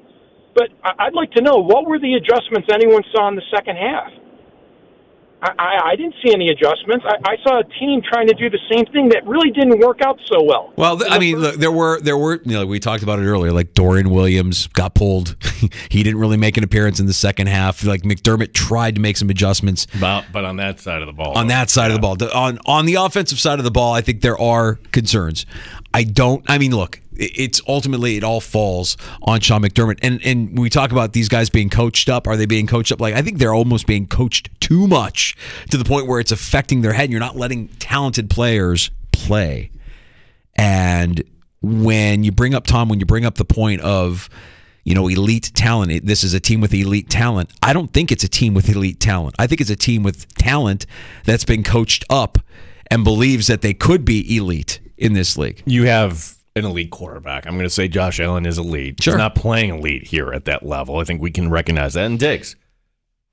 But that's another point, that little cold water, a little cold shower there. Like, who else is elite right now? You had, at one point, an elite defensive backfield. Poyer and Hyde in their prime were elite. They're not there anymore. I said Matt Milano. Elite. He's gone. He's all pro. Yeah. Sure. Yeah. Appreciate the call, Tom. We got to take a break. We got Ryan Talbot standing by. NewYorkUpstate.com. We'll continue our Bills conversation and continue to unpack on a Blame Assessment Monday here in the Sports Bar. Danger and Battaglia on the Fan Rochester. Odyssey has sports for every fan. Keep up with your favorite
Bills back at work tomorrow. It's a short week. Getting ready for Tampa Bay coming up on Thursday night. Dawson Knox ready to turn the page. If we knew what the answers were, we wouldn't be in this position. So we're just going to get the film. Again, it's a short week. Just got to move on pretty quickly. Anytime you got a tough game like that, being able to move forward quickly, being able to get that taste out of your mouth, it's always a good thing. So we're definitely going to be looking forward to getting on the field Thursday night. We'll talk to Ryan Talbot, NewYorkUpstate.com, coming up next year in the Sports Bar. Tonight it's the 49ers and Vikings on Monday Night Football. Got Sabres hockey tonight here on the Sports Leader. Montreal coming to town, 7 o'clock for the coverage. Game 6, Arizona and Philadelphia. Phillies can advance to the World Series with a win. That starts a little after 5. Game 7 tonight between the Astros and the Rangers. Gene Battaglia, the Sports Leader, 95.7 FM and AM 950, The Fan, Rochester. They've raised the bar on Rochester Sports Talk. You're in the Sports Bar with Danger and Battaglia on the Sports Leader, 95.7 FM and AM 950 The Fan, Rochester. At the end of the day, injuries or not, we had an opportunity to win the game at the end, and we just needed to stop. It was total collective, failure by the defense of just not getting the ball back or not stopping them. So I'm not going to, like you just said, I'm not going to make excuses for the injuries and none of that. This is the life of NFL player. You got to go out there, you got to compete each and every week, whether injuries or not. So, like I said, I'm happy we have a Thursday night game coming up. Micah Hyde, post-game there at the Bills, dropping one in New England to the Patriots. Both he and Jordan Poyer, the veteran guys in the room, neither of them really feel like there's a big sense of urgency to get things turned around. Like, let's just get back on the field Thursday and let that take care of itself. Danger, if you are taking it from the standpoint, if you're not number one in the seeding, as long as you're in, and all these teams in the FC are going to be, we're starting to look at that sort of stuff right now, but I would respectfully, it's fine to say, hey, we've got this, everything is fine. You want to be that calming influence. I tend to think that this is urgent. Ryan Talbot. Ryan, is it time to panic? Ryan Talbot, NewYorkUpstate.com, joining us now in the Sports Bar. Is it time to panic if you're a Bills fan or if you're the Buffalo Bills? Yeah, I think it is. I mean, you're sitting at 4-3 after a loss to a team that was just absolutely embarrassed the past 3 weeks and outscored something like 90 to 93 to 20 the past 3 weeks against the likes of the Cowboys, Saints, and Raiders. Listen, the Cowboys are a good team, but the Saints and Raiders are not. And the fact that this Patriots team couldn't do anything against them and show up and score the way they do, the way the Bills offense for the third straight game can't get things going in the first half, I think it's absolutely okay to say you want to hit the panic button. This team's at 3 losses. They had 3 losses the entire season last year. Yeah, Ryan, the executive producer, that's what we call my wife, and she had the take yesterday, like, well, who gets the blame for this one yesterday? I'm like, oh my gosh, it was yesterday, like, there is plenty of blame to go around, but if there was like one thing, Ryan, that you thought, oh my gosh, this I did not expect coming yesterday, what would that have been? Man, oh man, there's more than one, that's for sure. But the biggest thing to me was how bad the offensive line played. And I thought Josh Allen was running for his life all game. This was the first real dud from this offensive line. And listen, like I said, there's about 10, 15 other things I could point the finger at. Josh Allen wasn't sharp either, but again, I think a lot of that had to do with running around the way that he was. This defense is just riddled with injuries, and their lack of depth is showing. But I look back at that game, and this was the first one where I said, oh, man, Osiris Torrance really looks like a rookie out there. Mitch Morse is really getting pushed around, up front, and you can only rely on your athleticism so long in this league. He's starting to get a little long in the tooth. I thought that Deion Dawkins had a bad game. So, to me, the offensive line was the most alarming thing. It felt like someone was getting through every time. It felt like Allen was running for his life a lot, eluding a lot of would-be sacks and tackles. And keeping plays alive, but just not executing at the end of the day. Yeah, Ryan, I always say that whenever you have so much blame to go around, ultimately the person who gets the most blame should be the head coach because it all falls under their umbrella. And with Josh Allen, you mentioned him running for his life. And in the past, when we've seen Josh Allen run for his life, he's been able to turn nothing into something. But this season feels different. We don't see Josh tucking and running, and we know what kind of an emphasis was placed on him and just preserving him and making sure that he can make it through a season injury-free and have a long and fruitful career as any team would want for their franchise quarterback. However, is there a happy medium that's just been missed here that Josh Allen, it's so in his head not to run that he's just not taking those opportunities when they do present themselves to make those big plays that we're accustomed to seeing him make with his legs?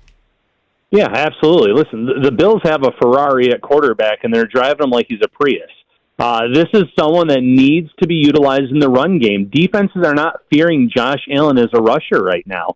And that was one big part to this offense where, hey, we need to keep a spy back, keep someone on him, not bring that additional heat, because he would take off and run. He would pick up those yards. I've seen so many games now where he's had open field in front of him, and he's just hesitating to do it. And I don't know if it's something they're coaching out of him, something they really talked to him a lot about this year. But whatever it is, they need to kind of snap it out of him and say, if there's green grass in front of you on these big must-have-it moments, use your legs, use your feet, use that athleticism. And, this is a bad example because he delivered a catchable pass to Dawson Knox on 4th and 2, but I thought Allen could have run for the first down on that play as well to keep that drive alive. There was green grass in front of him, and again, he just kind of opted to throw it. I get wanting to keep him as a pocket passer, preserve him, keep him healthy, but this is part of his game. It's been a big part of his game and what's made him so dangerous. Ryan Talbot, NewYorkUpstate.com, our guest here in the sports bar. Ryan, we're all watching this, right? And, oh gosh, the Bills pull this out. Okay, they go ahead. Oh, they got the 2. And at that point, I'm thinking, well, what's the worst case scenario? We're going to go to overtime. The Patriots will kick a field goal and go to overtime. And never did it cross my mind that Mac Jones would engineer a game-winning drive and the Buffalo Bills defense wouldn't be able to come up with a stop. So on that drive, there really wasn't any pass rush to begin with. So I guess we're going to kind of start there here. What are you seeing right now out of this defensive line with no Ed Oliver? And certainly when Von Miller was out there, I didn't make an impression on me. Yeah, Von Miller played less than 10 snaps yesterday for whatever reason. He had been going for about 20, and I get that he's coming back from a serious injury, but if you're limiting his snaps in the first half the way that they did, in that last drive, I don't know why you're not getting him out there. They're not going to be running the ball. One thing Von Miller said postgame is, they were running the ball with some success. Shaq Lawson's a really good run defender. You're not going to run the ball a lot on that final drive, especially where they started out at, and then they get this screen pass, multiple missed tackles. But this is someone that you want to have out there. The D-line was just completely ineffective yesterday, and this is about the first time that I can say that this year. So just like the O-line, I don't want to panic or worry too much just yet, but you look at the interior without Ed Oliver, they could not get any kind of push whatsoever. Leonard Floyd, he still made a few plays here and there. A.J. Epinesa was really close to a strip sack, but they didn't get home. And against Mac Jones, one of the least mobile quarterbacks in this league, it's pretty telling that the Bills only could end up and muster one sack by Jordan Poyer in that game where they had to send extra heat. And in terms of the no pressure, it just made life so easy on Mac Jones. I mean, he had one or two really good throws yesterday, but a lot of it just felt like he was playing pitch and catch out in the backyard. Ryan, you're not going to replace Matt Milano, but Dorian Williams, I think, was drafted to be, some of that depth, some of that next man up mentality that you want there at linebacker. What did you see out of his play in the first half that was enough to get Sean McDermott to yank him in favor of Tyrel Dodson in the second half? Yeah, he missed some plays. He was out of position a few times, but I mean, these are the growing pains that you kind of have to live with when you lose an all-pro player like Matt Milano and you don't have a younger veteran or younger player other than Dorian Williams with that upside to get in there. I like Tyrel Dodson. I think he's a really good special teams player. I've seen enough of him on this defense to know that he is not a difference maker. He is not going to make those game-winning plays, those must-have plays. And while Dorian Williams is going to have those rookie moments where he looks a little lost out there and he's out of position at times, I would rather lean on that athleticism and see him fly around to the ball. That first drive, he was involved in just about every play, it felt like, for better or worse. So, Ryan, 8 days from today, we're going to have the NFL trade deadline, and we're going to have moves in between now and then. And here's Philadelphia picking up Baird from Tennessee, who I don't even know was on the market. So apparently Tennessee might be sellers here. So you're just your thoughts on Philadelphia kind of getting stronger, and what positions would you be shopping for if you're Brandon Beane at this point? Yeah, well, first of all, it feels like the league needs to stop letting Tennessee trade with the Eagles first and foremost. Just giving up A.J. Brown for peanuts, Kevin Byard for one of the Edmonds brothers and a 5th and a 6th round pick. I mean, that's that buddy that sends you those awful trade offers in fantasy football, but the other team actually accepts it. It just, good for the Eagles, though. They're out there. They're trying to get better, across the board. If I'm the Bills, I'm looking at multiple positions. If Tennessee really is a seller, well, put DeAndre Hopkins' watch back on. He's owed, $1.1 million for the rest of the year, maybe even less than that now, based on where we are in the season. He's someone that the Bills were supposedly interested in. We've seen Gabe Davis kind of no-show, have some issues with drops. No one really step up opposite Stephon Diggs. I think that Hopkins has played pretty well in the few Titans games that I've watched this year. There's still some juice there. I look at the Carolina Panthers, who are winless on the season. I love Dante Jackson, the cornerback that was a pre-draft visitor for the Bills back in 2018. Really good in his own defense. But I don't know how much it matters in terms of improving the cornerback room if you're going to give so much space like they have been the past few weeks. That 10-yard cushion, those big cushions were there yesterday. And again, it made it so easy for Mac Jones. I'm not sure any cornerback is going to be able to do much if you're giving that much cushion. So those are two areas that I would look at. I'm looking at One Tech, obviously, with Daquan Jones out. I don't have much faith in the depth options that they have here based on yesterday's game, which is concerning because they went out and they added Poona Ford. They added Tim Settle a few years ago. They like Jordan Phillips, so that interior D-line just as a whole really struggled. So, maybe you see who's out there. I mentioned Harrison Phillips in Minnesota. That's a team that's kind of struggling and looking like they're having a down year. He knows the system could come in and fill in until Daquan Jones is back. If you want to go free agent route, bring in Ndamukong Suh. I mean, older veteran, but he can kind of fill that role until Daquan Jones is back. And I thought he actually played well at times with the Eagles last year. I'm going to try and give a little bit of a bright spot from yesterday because I don't think it was all bad. I mean, it was bad. But Dalton Kincaid had his best day as a pro. And Ryan, you, me, and covers his team had a take on Dalton Kincaid. Here we go, another tight end. Oh, he's not a tight end. He can line up in the slot. He's a pass catcher. He can do all the things that Cole Beasley used to do. Well, up till yesterday, we didn't really see this offense use Dalton Kincaid the way he was being used in Utah. And even yesterday, it's not like he was going 10, 12 yards downfield. Not that Josh Allen had the time to get him the ball, but 8 passes caught, 75 yards. Talk a little bit about Dalton Kincaid, and is this the scratching of the surface when it comes to what the rookie can bring to this team? Yeah, absolutely, just scratching the surface because, like you said, he's not even running the downfield routes right now, but he's winning off the line, and that's huge. When the Bills needed to move the chains yesterday, Kincaid was being looked at just as much, it felt like, as Stephon Diggs. I know Diggs ended up with 4 more targets in the game, but Kincaid was just moving the chains. You know that he had the sure hands. All 8 targets were caught yesterday for those 75 yards. He was picking up yards after the catch. Securing the ball, keeping his legs moving. That's what you want to see. And, the Bills have been very big into the 12 personnel, getting the 2 tight ends on the field. If the Bills decide to go away from that to try to get Deontay Hardy more looks, get someone that can stretch the field or whatever they may end up doing, and, I'm all in favor of getting Kincaid on the field as the one tight end in those sets. Dawson Knox continues to have those baffling drops, those bad drops in the worst possible moments. Kincaid, this is exactly what you wanted to see, someone that could come in and get involved when called upon, and he definitely was one of the bright spots. I thought James Cook was a bright spot on offense as a runner, but more so even as a pass catcher looking to part there. And then I thought Jordan Poyer was one more bright spot. I thought he had his best day as a Bill this year in terms of the way that he played. Ryan Talbot, NewYorkUpstate.com, our guest here now, coming in, and it's Tampa Bay, and it's kind of curious. If you look at the standings here, all right, so the Bills are the 7th team, so they'd be the last one in right now, Ryan, in the AFC, and then Over in the NFC, last team in, 7th. It's actually this week's opponent, Tampa Bay. What do we make of the Buccaneers? Because at the beginning of the year, thinking, okay, this is a team that's tanking here, obviously, but they do have Todd Bowles. They do have some skill players. How scary as an opponent is this for Buffalo this week? Well, I've watched a few games, and there is some legitimate chemistry between Baker Mayfield and Mike Evans. And looking at this Bills secondary, I'm going to target him as much as I possibly can.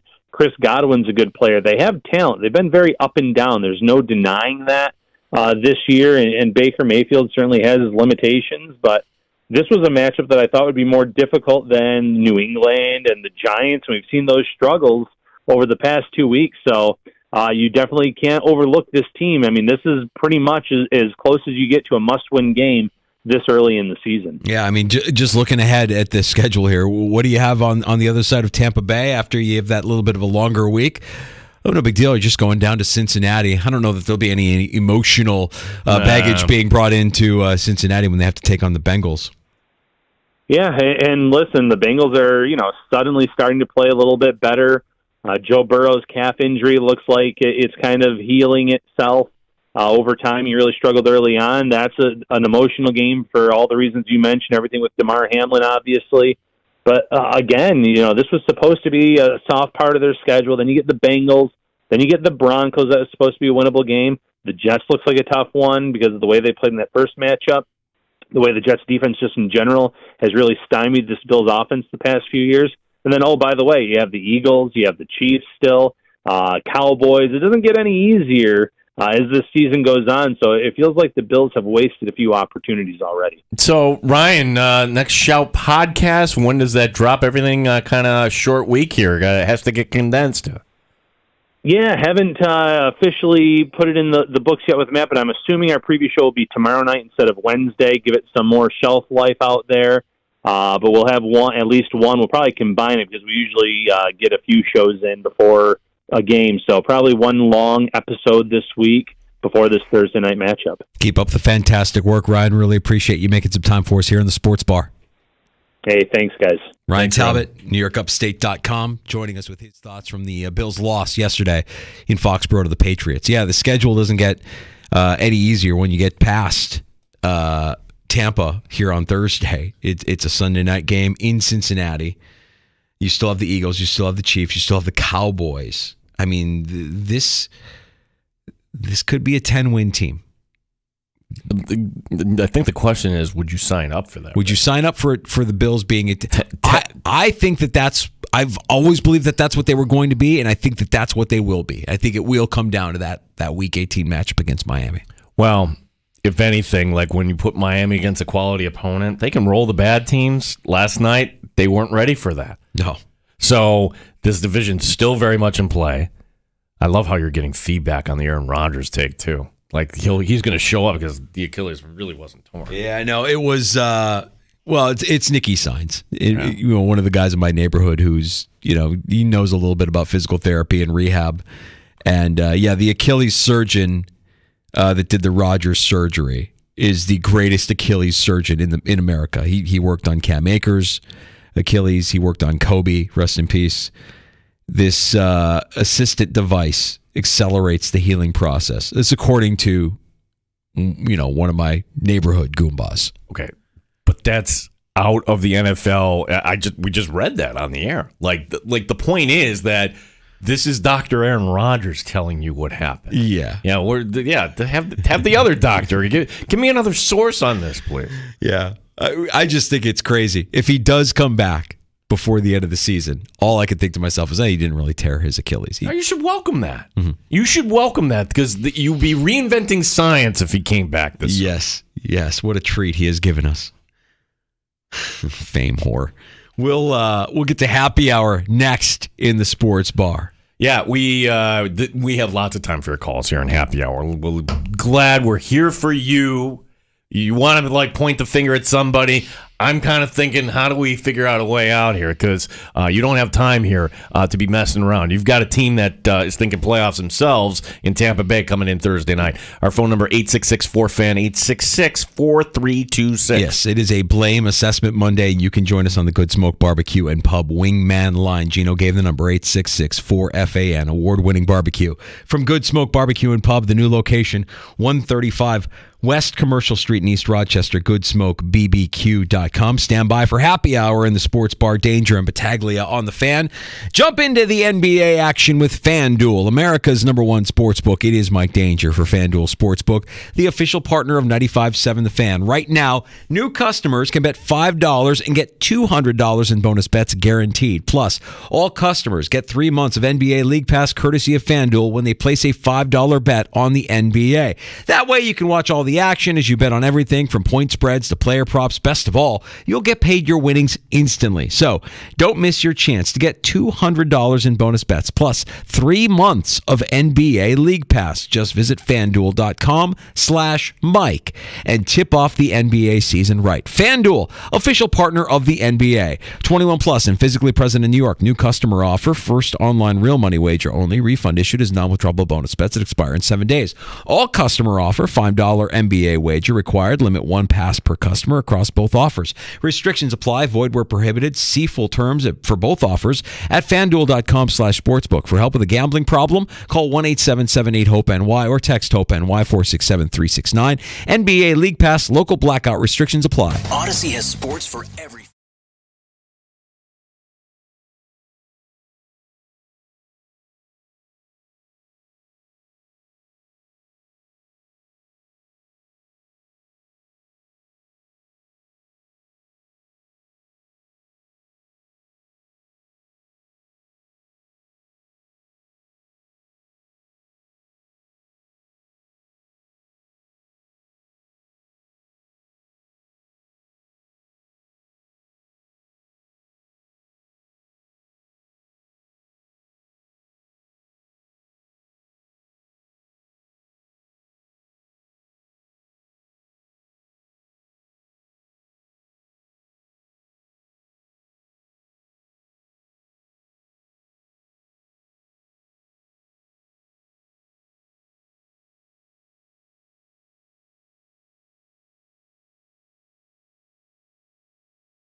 HD2 Rochester and streaming online and in the Odyssey app at The Fan Rochester. The sports leader, 95.7 FM and AM 950. The Fan Rochester.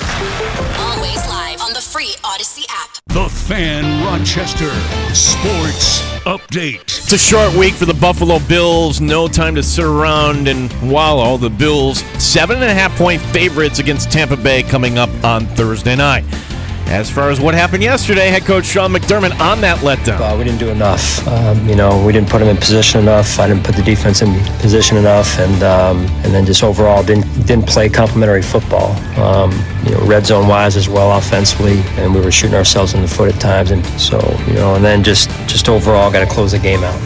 Tonight it's the 49ers and Vikings on Monday Night Football. We have Sabres hockey tonight. Montreal is the opponent. 7 o'clock for the coverage here on the Sports Leader. Coming up here in just a few minutes, it's Game 6 in Philadelphia. Diamondbacks and Phillies in the NLCS. ALCS tonight, it's Game 7, Astros and Rangers. Gene Battaglia in the Sports Leader, 95.7 FM and AM 950. The Fan Rochester. The Sports Bar with Danger and Battaglia. Jones has it. Looks to his right. Throws it to the right. Got it. Touchdown. He's got it. Patriots. There he is. Mike Gesicki off the side of a milk carton. Catching the game winner. Buffalo falls to New England 29-25 in a disastrous game here at Gillette Stadium. It's not enough. We didn't do enough. We didn't put them in position enough, and didn't play complementary football. If we knew what the answers were, we wouldn't be in this position. Yeah, we just got to find a way to get a stop. The biggest thing is missed tackles and execution.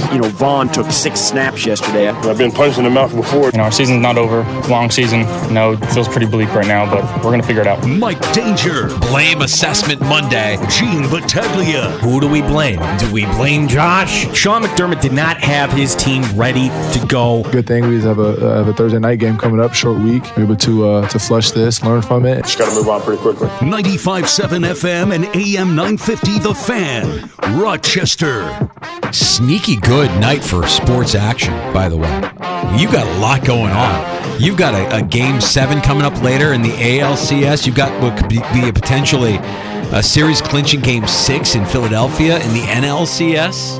You've got Monday Night Football with the Vikings hosting the Niners to conclude Week 7. You've got Sabres hockey tonight. Yeah, you've got a lot of choices here tonight, and yet we're going to be talking about the Buffalo Bills. Right. Yeah, with all that being said, we're all here licking our wounds on a Blame Assessment Monday. We welcome you into the Sports Bar. Appreciate you checking us out and listening along locally at 95.7 FM, AM 950. We're on the Odyssey app. If you search out the Fan Rochester, you'll find us there. You'll also find the Fan Rochester streaming on YouTube and on Twitch. When you're there, make sure you like and subscribe. And you can even ask your smart speaker to play 95.7 The Fan, and we're there with you everywhere you go. I'm Mike Danger. That's Gene Battaglia. It wasn't like we said there was no chance. We presented this last week saying what would be the scenario where the New England Patriots would win, and number one on the board, Bills beat the Bills.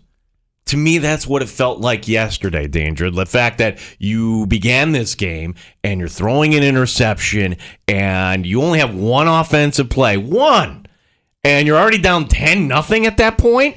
You can't do that on the road. So it was a failure on offense, on defense. And yeah, in Tyler Bass missing a field goal, I don't know if that would have helped matters at all. But to me, there's plenty of blame to go around from yesterday.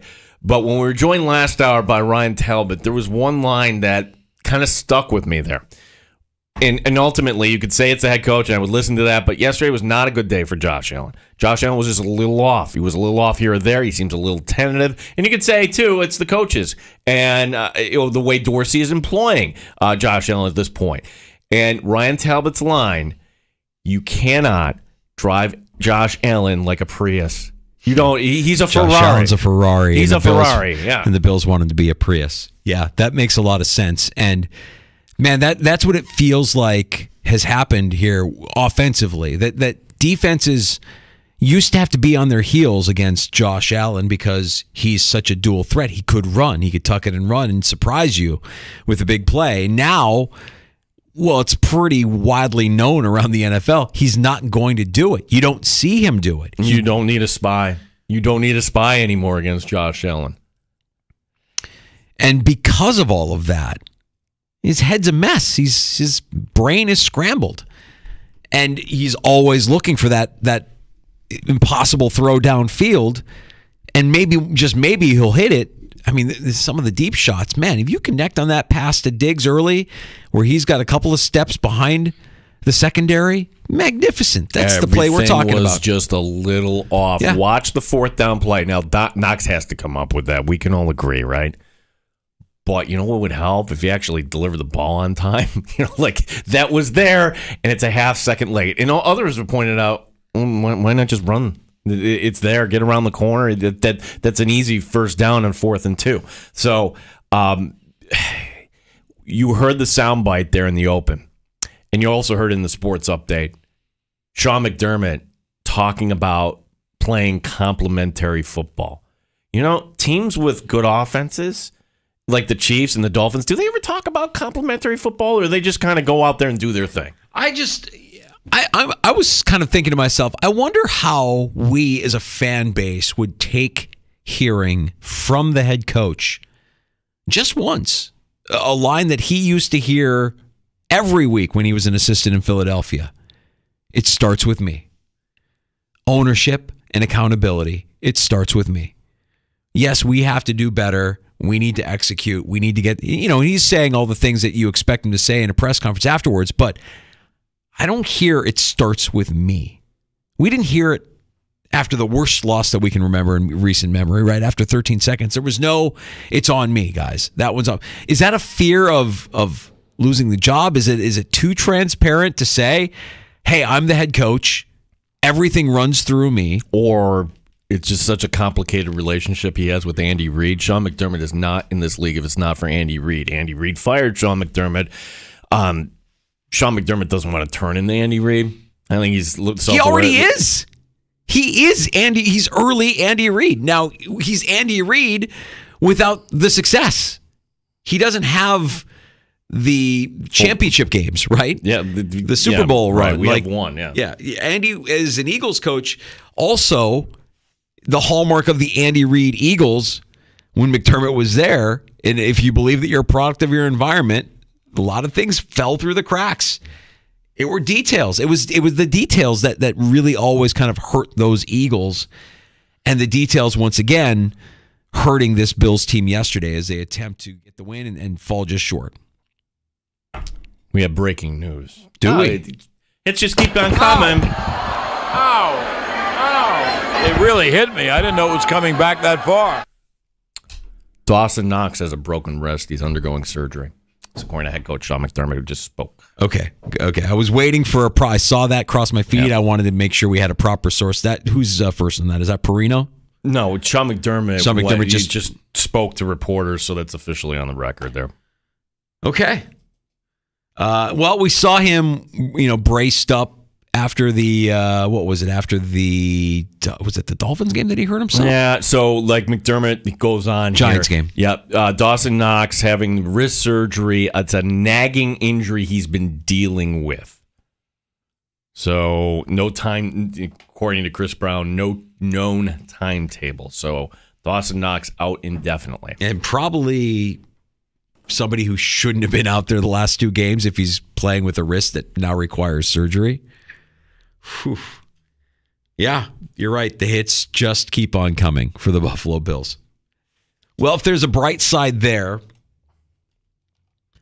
Dalton Kincaid had his best day as a pro. Do you see him being used more frequently now as a pass catcher than that was like the bright spot yesterday? That's right. Like, wow, what a concept there. Do I see that? Without Dawson Knox, I don't know if you go with 12 personnel. Like if Quentin Morris isn't ready to be back. Well, they use their 12 personnel. I mean, they're using their 12 personnel to assist in the run game. I mean, Kincaid has been okay as a blocker. Knox is an okay blocker. Like I think 2 tight ends there make them, equal one okay blocker. But Kincaid is the guy that you want down the field catching balls, and maybe Morris is more the guy that you can bring in as a better blocker in that 12 personnel? Or do you just abandon this dream of 12 personnel? I mean, let's face it, earlier in the season, you're running at more than half of your offensive snaps. I'm not sure what the ratio is through 7 games, but they've been running it a lot. Do you go back to the offense that you had last year where you weren't running as much 12 personnel? Yeah, a little more sure field and hardy down the field. We're here for you. 866-4FAN, 866-4326. Starting us off in happy hour is Brad in Rochester. What's up, Brad? Hey, the Dawson Knox being out is kind of a blessing in disguise. We can run 11 personnel, and we can look more like the Chiefs and use Kincaid like Kelsey. And do fast break offense. 2-minute offense. Start from the beginning of the game and go. Like how the K gun was born, basically. Might as well. Yeah. It's the only time it's working. Only time we're scoring. You don't know. Who's the head coach? That's not complimentary football. That's Brad. not complimentary football. Like Sean McDermott's crass statement. His wet dream is going to be the 9-minute drive that gave his defense a breather. I love that Gene's such a choir boy. Yeah, he has to apologize before gonna... making a crass statement. Well, what other shows would do you might as well just can Dorsey now. I don't think you're canning Dorsey. I don't think you're getting anybody better than Dorsey. Certainly not at this point of the season, and maybe in the offseason you can evaluate it. Remember, Mike Shula is sitting as an offensive consultant with the team. Mm-hmm. And he was McDermott's OC when he played with Carolina. Yeah. And I think that was the last time he was an OC. I mean, Newton to be really good and ran him a lot, and who knows what may happen there. Yeah, and Brad, you got 10 days after this game to go. You're not firing your coordinator in the middle of the season. I don't see this team doing that. But I appreciate that, Brad. And look, the sentiment that they should go 2-minute right away. Like, I would love to see that, but it's not going to happen. Where is the creativity on this offense? That's also part of this. Like, exactly, like we have the one play against the Giants, the one play where Hardy on the goal line. That's fantastic. We don't have anything else. There's a point Dan Fates brought up earlier today in the 3 o'clock hour, like just the creativity on this. But to use the words of our counterparts in Cleveland, I don't know if this is fire the coach radio. Like, I know everybody wants to pile on Dorsey. It's a team that's still 4-3, but if you're just being honest with yourself, do they really have the talent? Do they have elite talent on this team? I don't think they have elite talent on this team. I think they're a 10-win team. It's kind of what I thought before the season started, and I think it's kind of, showing itself to be true here as the season progresses. And their inability to win in one-score games has kind of reared its ugly head again. They've forgotten how to finish, how to close. We saw it last season when they went into Baltimore and beat Baltimore, and they kind of reversed that trend that they had. They were like 1-8 before that game in one-score games. They were now once again struggling in these one-score games to just get over, just finish. And yesterday, you spotted them 10 points before you even had your second offensive play. That's tough for any team to get out from under. Vince writing in, McDermott closer to Pat Shurmur than Andy Reid on the field. I love that. That's a good poll, Pat Shurmur. Yeah. A tweet at the Fan Rochester, where you can always engage with us on Twitter. X. Colts game had a very similar ending to the Bills, only the Colts had a backup quarterback, not one of the best quarterbacks in the league. Yeah, that's Talbot's point. You have a Ferrari and you're trying to drive him like a Prius. I worry about what goes on in his head. I think he's mentally all over the place. He's been, the stallion has been coached out of him. And Diggs has been spectacular. But you have to find more than just Diggs offensively. You have to get contribution from more than just one player. I loved Diggs on that touchdown yesterday. First of all, who thought he was down? Everybody, right? So he pops back up, goes in, crosses the plane, and immediately tosses the ball to the ref and get off the field as if to say, I am setting the tone. That's right. Josh Allen, he's got to set the tone. Where's fired up Josh Allen? He was fired up at the end. At the end. The beginning of the game. Look, man, I mean, your first play is a turnover. You knew it was going to be a bad day when his first throw was that off. He was off. He was just a little off yesterday. He looked great at the end. He was fired up at the end. He got the defense the lead at the end. Saw him try to fire up the troops before they went on the field. Apparently, they forgot to tackle. Nobody could get Ramondre Stevenson down. So, just ugly. But a divisional, and we forget, man. We forget that Week 18, if not for Nyheim Hines, 2 special teams touchdowns, they're losing that game as well. The Patriots are still going to be tough. Division games are tough. They're a bad team. The Bills are a better team. I'm not panicked. I've held true. You've heard me say it. I'll continue to say it. This could come down to the end. It could come down to Week 18, which might be uncomfortable for a lot of us. Oh, no. It could. That's the only way. Yeah. It will. I mean, Danger, I'm going to say something.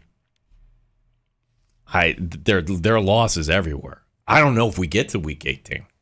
You're in the 7th spot right now. If the Bills lose on Thursday night, they officially fall to, as we call here in the sports bar, the farting around category in the graphic. Mm-hmm. Like, who would have thought that we just kind of assumed, like, as a playoff team, but will they win the division?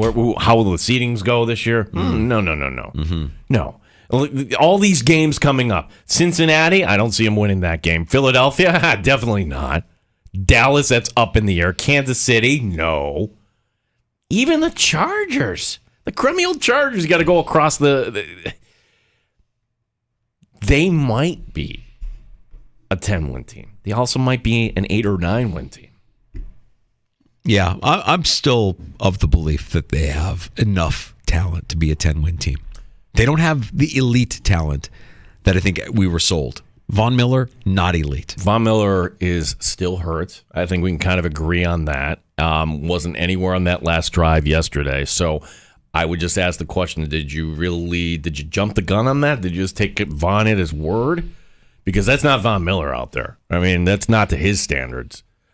He's saying and doing all the right things. You missed Ed Oliver yesterday. You really did. Was that a load management thing? Because if it was, then you can't be doing that now. No more of this load management stuff. You don't have a single elite lineman on the offensive side of the ball. Deion Dawkins is not elite. Deion Dawkins is a good left tackle. He's good. Not elite. No, Mitch Morse is fine. He's good. You don't have, when you look around the league and you see the teams that are doing what like Philadelphia did yesterday. You look at their team and you're like, oh, Jalen Hurts is an elite quarterback. A.J. Brown is an elite receiver. Kelsey is an elite center. Even at his advanced age, elite. Josh Allen is still elite. Mm-hmm. We're just in a rut here. And is it the coaching? Is it Josh just internalizing things too much? Or was the shoulder bugging him yesterday? The throws were off. Like, you don't see Josh Allen miss, though. So that's why I'm wondering whatever he did to the shoulder and where he said he was going to be fine or whatever. Maybe it's a physical thing. Scored twice in 2 drives in less than 5 minutes at the end of the game. But yes, thank you, Jordan Poyer. But and the Jordan Poyer punch out was probably the highlight of the game. I mean, one of the highlights of the game for the Buffalo Bills, when you see how that turnover happened right when you needed it to happen most. But yeah, it's just a missed connection here and there with Josh Allen, just a slight correction that needs to be made. You connect on that deep pass to Steph Diggs, and you've got a different ball game. You're back in it, right? You've climbed out of that hole. You're chasing points. You need to get back from that 10-point deficit. So I don't have a problem with all of how the game was called. You got James Cook involved, both in the run game and in the pass game. He was effective. You got Dalton Kincaid involved. He was effective at moving the chains. He had his best game as a pro. But it's blame assessment Monday, and if we're going to lay the blame on anybody, for me, Gino, it's the coach. It's Sean McDermott. This is his squad. He's the guy preaching next man up 1 minute, and then pulling Dorian Williams for the second half the next. Which I'm fine with. Make the correction if you need to. Make the correction. And like, you got to win this game. And if he was so in over his head, and look, you and I are not all 22 guys. But also understand what those actions could do to a young player that you're trying to develop. They love that word, development. And hopefully, we don't know enough about Williams' character to know whether or not this affects him or not. But this is the second time that it's happened. Like, okay, you're in for a little bit. We're pulling you. You're just not ready. Right. Well, I'm totally fine with that. But the problem here is it's not like Tyrell Dodson is. No, he's Williams is a better player. He's a guy. Yeah. Yeah, Williams is a better player. He's physically the better player. So that's I don't know who put it out there. I saw it cross my feed, and I thought it was brilliant. I thought it was absolutely spot on, accurate for the Buffalo Bills under Sean McDermott. Sean McDermott teams. Sean McDermott is the coach who can take a bottom 5 roster to the wild card and take a top 5 roster out of the wild card. That is Sean McDermott. And until we see more, I'm going to kind of ride with that. I mean, who was in the offseason? Who was in the offseason that put McDermott at 23 in his coach's poll? Was that that was Ross Tucker? Yes, it was. Yeah, Ross Tucker, when he ranked the NFL head coaches, Sean McDermott was ranked 23rd. And I have a hard time disagreeing with it, man. I really, really do. I think he's a good coach. But you have instances everywhere in NFL history, sports history, where the coach gets you to a certain point. I mean, the Yankees were winning. Buck Showalter couldn't get him over the top. Joe Torre got him over the top. Tony Dungy was bringing the Buccaneers. Nope, sorry, got to get out of here. We're going to bring in Gruden. Like, you have instances like this. Getting way ahead of ourselves here. Oh, no, we're not firing the coach. No. You're not firing the coach. He's 4-3. And they've got a lot of football left. And you know what? While we, as fans, you may hear a bit of panic, you're not hearing any panic from the veterans in that locker room, for better or worse. Jordan Poyer, after the game, reminding us all it's a long season. This is a long season. This is a very long season. 4-3, maybe not where we wanted to be at the beginning of the year, but we got a short week this week, and the games are going to keep coming. No reason to sulk into this one and turn one loss into two. We'll hand it on the plane, watch the tape on the plane, and tomorrow we're on to the Tampa Bay. So this is a long season. You just make sure that you don't want to turn one loss into two losses, especially on a short week. And Josh Allen was relatively short post game as well. Sure. I mean, he knows you're going to ask him questions and he's going to give you the same answers. Bear with me here. This is Josh Allen post game, and I'm only saying bear with me. It's 80 seconds of Josh Allen answering questions. Slow start for the offense. Can you pinpoint anything today? Execution. Start off play one. Guy makes a good play, falls off on the bow route. I need to see him there. But yeah, it's not a good way to start a game. When you say execution, Josh, I mean, you get to a point as an offense when you do execute. But it is kind of a pattern now within games where it's slow. Is it recognition of what defenses are doing? I don't want to put words in your mouth. What is it that's preventing you from getting to where you need to be earlier in games? Well, I wish I knew the exact answer because we'd have it fixed by now. So I'm going to watch this film and find a way to get there, whatever it is. Our season's not over. It's a long season. I know it feels pretty bleak right now, but we're going to figure it out. You all right? You sure okay? Yeah. Did it affect you at all today? You looked a little off at times, I thought, but pain management, any of that a factor at all? No, we're good to go. You were pretty vocal this week about the offense and the play calling and everything. You are fully confident in the plan that you guys take when you go in on a day like today? Yeah, absolutely. And Catalana. Yeah. We always forget too, or at least I don't. I try not to forget. Josh Allen wanted Ken Dorsey. That's his guy. Dorsey was the guy he endorsed. Could have gotten anybody that you wanted. Dorsey is the guy he wanted. You're building it around him. Which I have no problem with, because this is what good organizations do. You come with us and you're going to get promoted. Next man up. The problem is, and you heard Adam Beniti, it's the starts. You cannot go against the New York Giants 3 quarters without a point. Just a bad night, whatever. You cannot, they didn't figure it out right until the end. And they gave him the lead at the end, but by that point, you left. You can't start in a 10-0 hole before you even have your second offensive play. It's brutal. It's the head coach, the team taking on the identity McDermott. I think that's the problem here.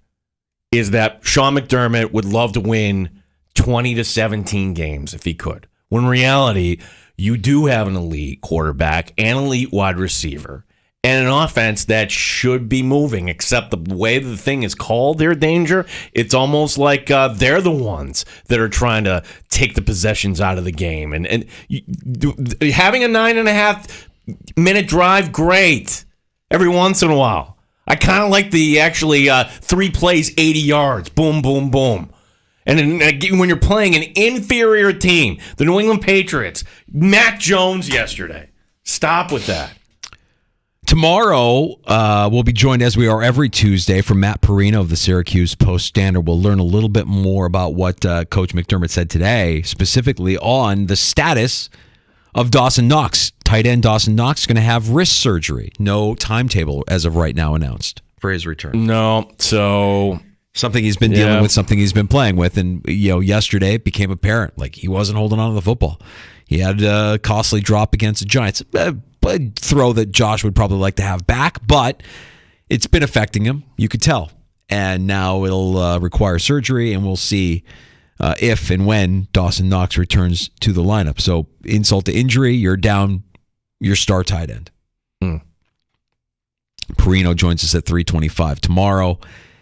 And Amherst head coach Seth Appert stops by the sports bar, as he does every Tuesday, at 4:25 tomorrow. We have Sabres hockey tonight. I didn't even there's so many options. We're watching the NLCS Game 6 as it's underway right now. We'll have Game 7 in the ALCS later tonight. And you've got Sabres hockey tonight here on the Fan Rochester, 7 o'clock with Montreal coming in. Now, I had the take on Friday that Philadelphia fan can be a little front-runner-ish. But I will give them kudos. The fact that they're standing, the vast majority of those fans stand for an entire playoff game. It's kind of cool, actually. Yeah. Yeah, it's a rock and roll show. When you're at the rock show, you don't sit. You want to stand. You want to be engaged the entire time. It's a great atmosphere, and they're threatening here in the bottom of the first with 2 men on, 2 out, and Stott at the plate. First and second for the Phillies here in the bottom of the first. We'll see if they can get on the board here early. Aaron Nola struck out 1, 2, 3. That's how Arizona went down. We'll get to a round of shots next in the sports bar. What's going on in Michigan, Danger?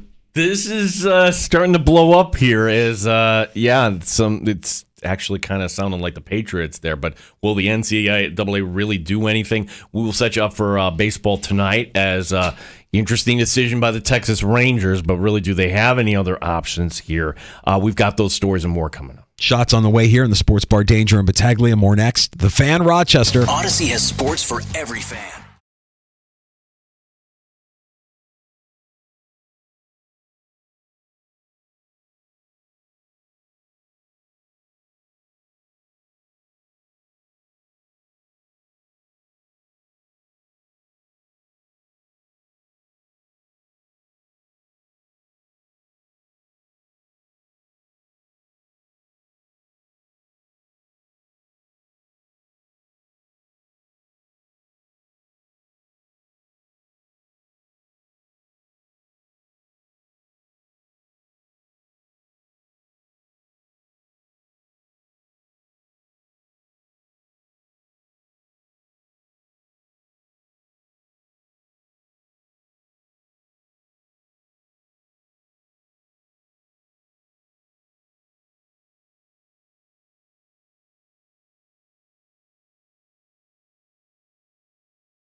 Sabres, Amerks, your home for live sports is 95.7 FM and AM 950 The Fan, Rochester.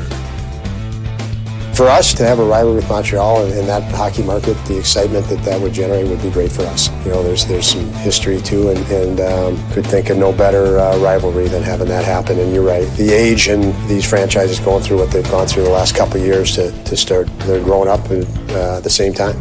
Buffalo Sabres head coach Don Granato taking the ice against Montreal tonight here on the Sports Leader. Puck drop just after 7 o'clock as we get to a round of shots. Gino, another solo shot for the Diamondbacks here. Lourdes Gurriel, the former Blue Jay, 2-0 now, Arizona, as Aaron Nola had a pretty decent first, giving up 2 bombs here in the second. All right, we've got that in the bottom of the second here. The NLCS probably has quieted the crowd down at Citizens Bank Park there in Philadelphia, and maybe we see a Game 7 after all, as it's it's still very early in this game. Oh, you mean the Phillies could just, honestly, one inning, just put an end to it. Texas Rangers are trying, really, what are they going to do for Game 7 here? They're turning to who they think what is their best option. Max Scherzer gets the start tonight. We last saw him in Game 3, 5 earned runs in 4 innings. That gave the Astros their pathway to a victory. And it's not Scherzer's fault, really. It was his one and only appearance in September 12th. The Astros are going to counter tonight with Christian Javier. Winner goes to the World Series. And this one goes to the network tonight. I think it's kind of interesting. They weren't on the network, but, Monday Night Football tonight? Yeah, that's going to be some counter-programming on Fox, 8 o'clock. Good. Who do you like tonight, Gino? You're going to go with the Astros because Scherzer got teed up last time he was out there? Well, I'm going to go with the team that has been there, done. I mean, can we just say this out loud? The Astros are a dynasty. Ugh. They really are. Ugh. 6 straight ALCSs, Danger. Yeah. And the idea they can get back to the World Series again, whether they be 3 and 4 years, that's... it would qualify. It reminds me of the Braves, right? The Braves of the 90s, and that kind of. But the Braves in the 90s, it took them forever to get that one. Mm-hmm. Finally they got it in 95, but you always felt like there was something more that should have happened. At least for the Astros, they've gotten 2 now. Big sign that things are going to be changing in San Diego this offseason. Like you see the Padres, they're going to be in the market for Shohei. Probably not, because you do hear whispers that they want to cut payroll. And here's a big sign. Manager Bob Melvin is being allowed to interview with another team in their own division. That being the San Francisco Giants. Melvin in the last year of a contract that's going to pay him $4 million. I know it's unorthodox. I know it's outside of the box. Giant fan, tell me you wouldn't be excited if the Giants hired a guy who doesn't have any managerial experience but has a relationship with the team, Buster Posey. You bring that guy, and I think the Giants improve immediately. You have a guy that is there that's beloved. That's the guy that I would love. You'll go ahead and recycle Bob Melvin. Well, I don't know. Does Buster Posey want anything? Yeah, I don't know. No, you don't. I don't know. I'm just throwing it out there. That would be a fun hire for that team, for that organization. All right. So the name in college football that we never heard of before today, Connor Stalions. Who is Connor Stalions? Well, he's the suspended Michigan staffer who was at the center of this sign-stealing probe. This actually might be very problematic for Michigan. So here's the evidence that's being turned over to the NCAA now. Stalions has bought tickets more than 30 games over the last 3 years, 11 different Big Ten schools, and now they have surveillance of him videotaping other sidelines. So there is a case now that's being presented against Michigan. But is this going to move quickly enough for something to happen? Because, well, you can make the argument that it's either they're better than Georgia or vice versa, or that's going to be right now. Georgia remains at the top of the poll. Michigan, Ohio State, Florida State, and Washington at 5. Alabama has moved up to number 9. Alabama has moved up to number 9. 9 times. I'm just like Aaron Nola, a little something off the fastball today, Gino. Sorry. Iowa dropping out of the top 25 for good reason. They don't know how to play football. Offensive football. Unbelievable. We laughed last Friday. The over-under 30.5 against Minnesota. It hit. It did. The under hit. Final score, Minnesota 12, Iowa 10. I'm like, that cannot be. That's the best. You're betting over. No. By the way, the first college football, the AP poll, get out of here. First playoff committee ranker comes out on Halloween night. As you mentioned, Danger, we do have a Sabre game tonight. I got to wrap my head around that. It's going to be a lot of red in the arena. I'm not talking about the Goat Heads. It's Montreal in the town. 7 o'clock for the coverage here on the Fan. It looks like it's going to be Eric Comrie once again in net for Buffalo. The Sabres coming off that win with Comrie in net over the Isles. Meanwhile, the Amerks, he gave them 8 goals Friday night at Laval. They were off the rest of the weekend. Charlotte comes to the Blue Cross Arena for the first of 2 on Wednesday. We'll be talking to Amerks head coach Seth Appert tomorrow afternoon here in the Sports Bar. And quickly, we should mention it just moved to 3-0 Diamondbacks here as Nola's getting beat up pretty good. They've got a runner on second here in the bottom of the second. The Diamondbacks pouring it on here. Okay, so I see Longoria there on. Boy, he's been in baseball forever. Finally, we should be really surprised, are we, that the Bears laid a whooping on the Raiders yesterday? No. Surprised? The Raiders are a bad team too. Brian Hoyer? Yeah. Come on. After all, it was Tyson Bagent leading the way at quarterback. He comes from good genes, as this video is starting to go viral. It was his dad during the Senior Bowl that was showcased. Why? Apparently, Dad is a world champion arm wrestler. 28 championships he's won in arm wrestling. Tyson Bagent's dad taking on Tom Pelissero on the NFL Network during the Senior Bowl. Yeah, so the arm wrestling thing has come to Rochester. I've learned that there's some places where you can actually find arm wrestling events. Really? Yeah. We were discussing this when I was filling in for Tommy in the break room last week. And one of the things that whenever I hear arm wrestling, I can't think of the actual sanctioned arm wrestling events. All I think about is the Stallone movie.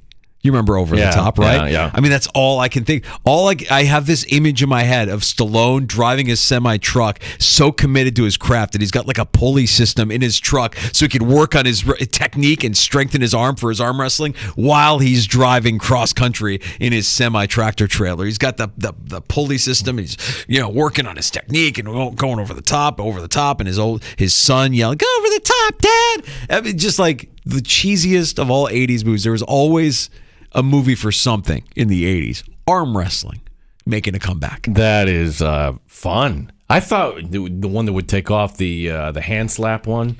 Look at the guy who founded UFC. Do you remember that? Oh, the international, the world wrestling or world. What do they call it? Hand slapping. Yeah, basically, you go with an open. It's an fist, open hand. And you just slap somebody, and you have to take it. Yeah, it looks terrible. But I've seen it, and it gets me every time. I can't help but look at it, just two guys just standing there. You're lining it up. You're allowed to pull back and line it up and then you just rear back and crack somebody. That looks painful, man.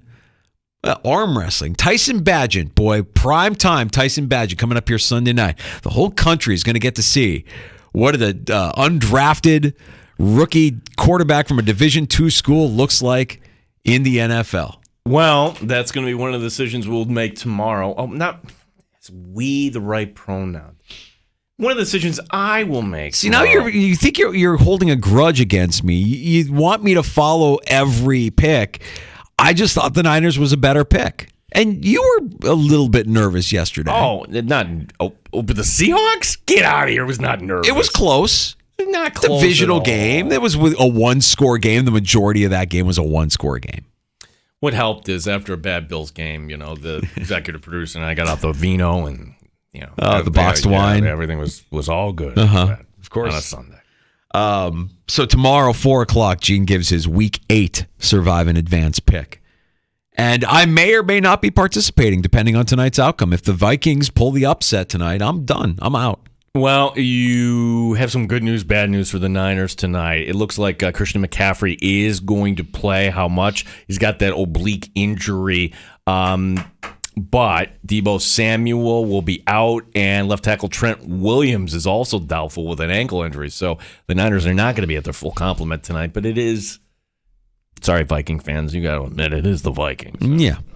What did I see? Kirk Cousins is like 2-10 lifetime on Monday Night Football or something horrible like It's that. weird, like the prime time thing. We looked it up. 11-19 in prime time. And That's Kirk Cousins. Kirk Cousins. He did like throw 4 touchdowns against the Eagles, early this season. Yeah. So he can play well, but it just He still lost. Yeah.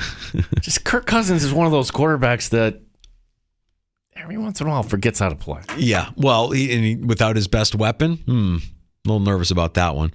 We'll get to last call next in the sports bar. You can join us by calling 866-4FAN. That's the Good Smoke Barbecue and Pub Wingman line at 866-4326. Award-winning barbecue from Good Smoke Barbecue and Pub in the new location at 135 West Commercial Street in East Rochester. GoodSmokeBBQ.com. It is the most dangerous words in all of sports talk radio. We go to the phones next in the sports bar. Danger and Battaglia on the Fan.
Danger and Battaglia on the Sports Leader, 95.7 FM and AM 950 The Fan, Rochester. All right, if you're just joining us in the Sports Bar, it's Danger and Battaglia. We appreciate you stopping by. Dan Fates from 13 Wham Sports came by in the 3 o'clock hour. Ryan Talbot from NewYorkUpstate.com joined us last hour. Both gentlemen gracious with their time and sharing their thoughts and their opinions on another disappointing outing of the Buffalo Bills yesterday in New England. The Bills fall to the Patriots. Now look ahead to Thursday, a game against Tampa Bay at home here at Highmark Stadium. We'll have that for you with kickoff just after 8 o'clock on Thursday. Yeah, it's probably a benefit that the Bills get right back out there, but the big news today is you're not going to have Dawson Knox. Not for this game, and who knows how long. Dawson Knox undergoing soon surgery on his wrist. It's an injury that he's been kind of dealing with, but now that you start to piece things together, the game against the Giants when you're trying to, seal it in the end, yeah, it was a tough pass. Probably should have had it. 4th down yesterday. Okay, he got popped. Probably should have, come down with that. It was the Jags game that he got injured, right? I would say he's going back even further than that. The Dolphin game. Oh, wow. Yeah, so he's been dealing with this, so... Well, hoping he gets right. I know some people believe that this is addition by subtraction for the Buffalo Bills. I don't know that I would go that far. He's been disappointing, considering what you're paying him. You want a little bit more production. But now you're hoping that he gets right and hopefully can contribute before the season's up again to come back and be a contributing factor in the offense. Yeah, now you have Dalton Kincaid. This is what you drafted him for, and if there is one bright spot out of yesterday was, okay, Dalton Kincaid, yes, he can make plays on this Bills offense. Couple of bright spots, because I also thought James Cook got involved, not just the run game, but also in the passing game. 4.3 yards a rush with 56 yards on the ground, 46 yards and a score catching the football. So James Cook had himself a nice day as well with over 100 yards of total offense. And he continues to be a part of the, let's keep him in bubble wrap too, by the way. Let's make sure that he stays healthy over the course of the season. I think they've done a pretty good job of maintaining a balance between Cook and Murray. We didn't see much of Johnson except for kickoff returns, right? Yeah. No, we saw Murray. What was it? A false start or some penalty. Like, the Bills are just sloppy. Head coaching. Sloppy. It's on coaching. And those details matter, and they've been a little off. Let's see if they can get right Thursday. To talk more about that matchup coming up on Thursday. Tomorrow on the show, as we do every Tuesday, we will be joined by Matt Perino of the Syracuse Post-Standard. Yeah, so we'll talk to Matt, who was out in New England, get his thoughts as, well, things are going to be happening tomorrow. Remember, it's McDermott McLeod usually on a Wednesday, but because it's a shortened week, tomorrow will be kind of the day where Bills players and the coach will talk to everybody. So not too much time to practice here, so we'll talk to Matt as he'll be stepping. Normally he's not covering practice on a Tuesday, so we think it's going to be 3:25 for Matt tomorrow, but certainly we'll firm up on that. And then head coach Seth Appert, as the Amerks are home Wednesday and Friday this week, the Charlotte Checkers coming back to town. No, we don't want to bury the lead. I mean, what everybody's going to be tuning in for tomorrow happens right around 4 o'clock, and that will be Gino's Week 8 Survive and Advance Survivor football pick. We want to get you to November. Oh, yes. We're going to try to close out October with another win. We took Seattle. Good luck to your Niners tonight, Mike Danger. Thank you. I appreciate that. We'll regroup, and we'll be back again tomorrow afternoon starting at 3 o'clock. Now, if you missed any of today's show, you can go inside the Odyssey app. It's free to download, AUDACY. Find the Fan Rochester. Rewind is a feature that we have that you can go back and listen to any part of the show you may have missed for the next 72 hours. We'll also have it up for you, podcast form, available for you in podcast form wherever you get your shows. Search out the Sports Bar. You'll get all of our guest appearances, our entire hour-long segments. The entire show will be up for you there for you to listen at your leisure in podcast form. Again, that includes Apple Podcasts, Spotify, Stitcher, and the free-to-download Odyssey app. And thanks to everybody who checked out the stream, the video stream today at the Fan Rochester on YouTube and Twitch. Don't forget to like and subscribe there when you stop by to watch the Sports Bar. For Gene Battaglia, I am Mike Danger. I really don't know who's coming up next. I don't think it's Zach Gelb. I'm going to guess Bart Winkler tonight. I'm hoping it's Bart Winkler, selfishly. I heard a lot of Bart over the weekend. Let's get to Bart Winkler next in the Sports Bar. Odyssey has sports for for every fan. Keep up with your favorite teams from across the country and get the inside scoop from experts. AUDACY. Odyssey. Football season is here. Gather your friends. Root for your favorite.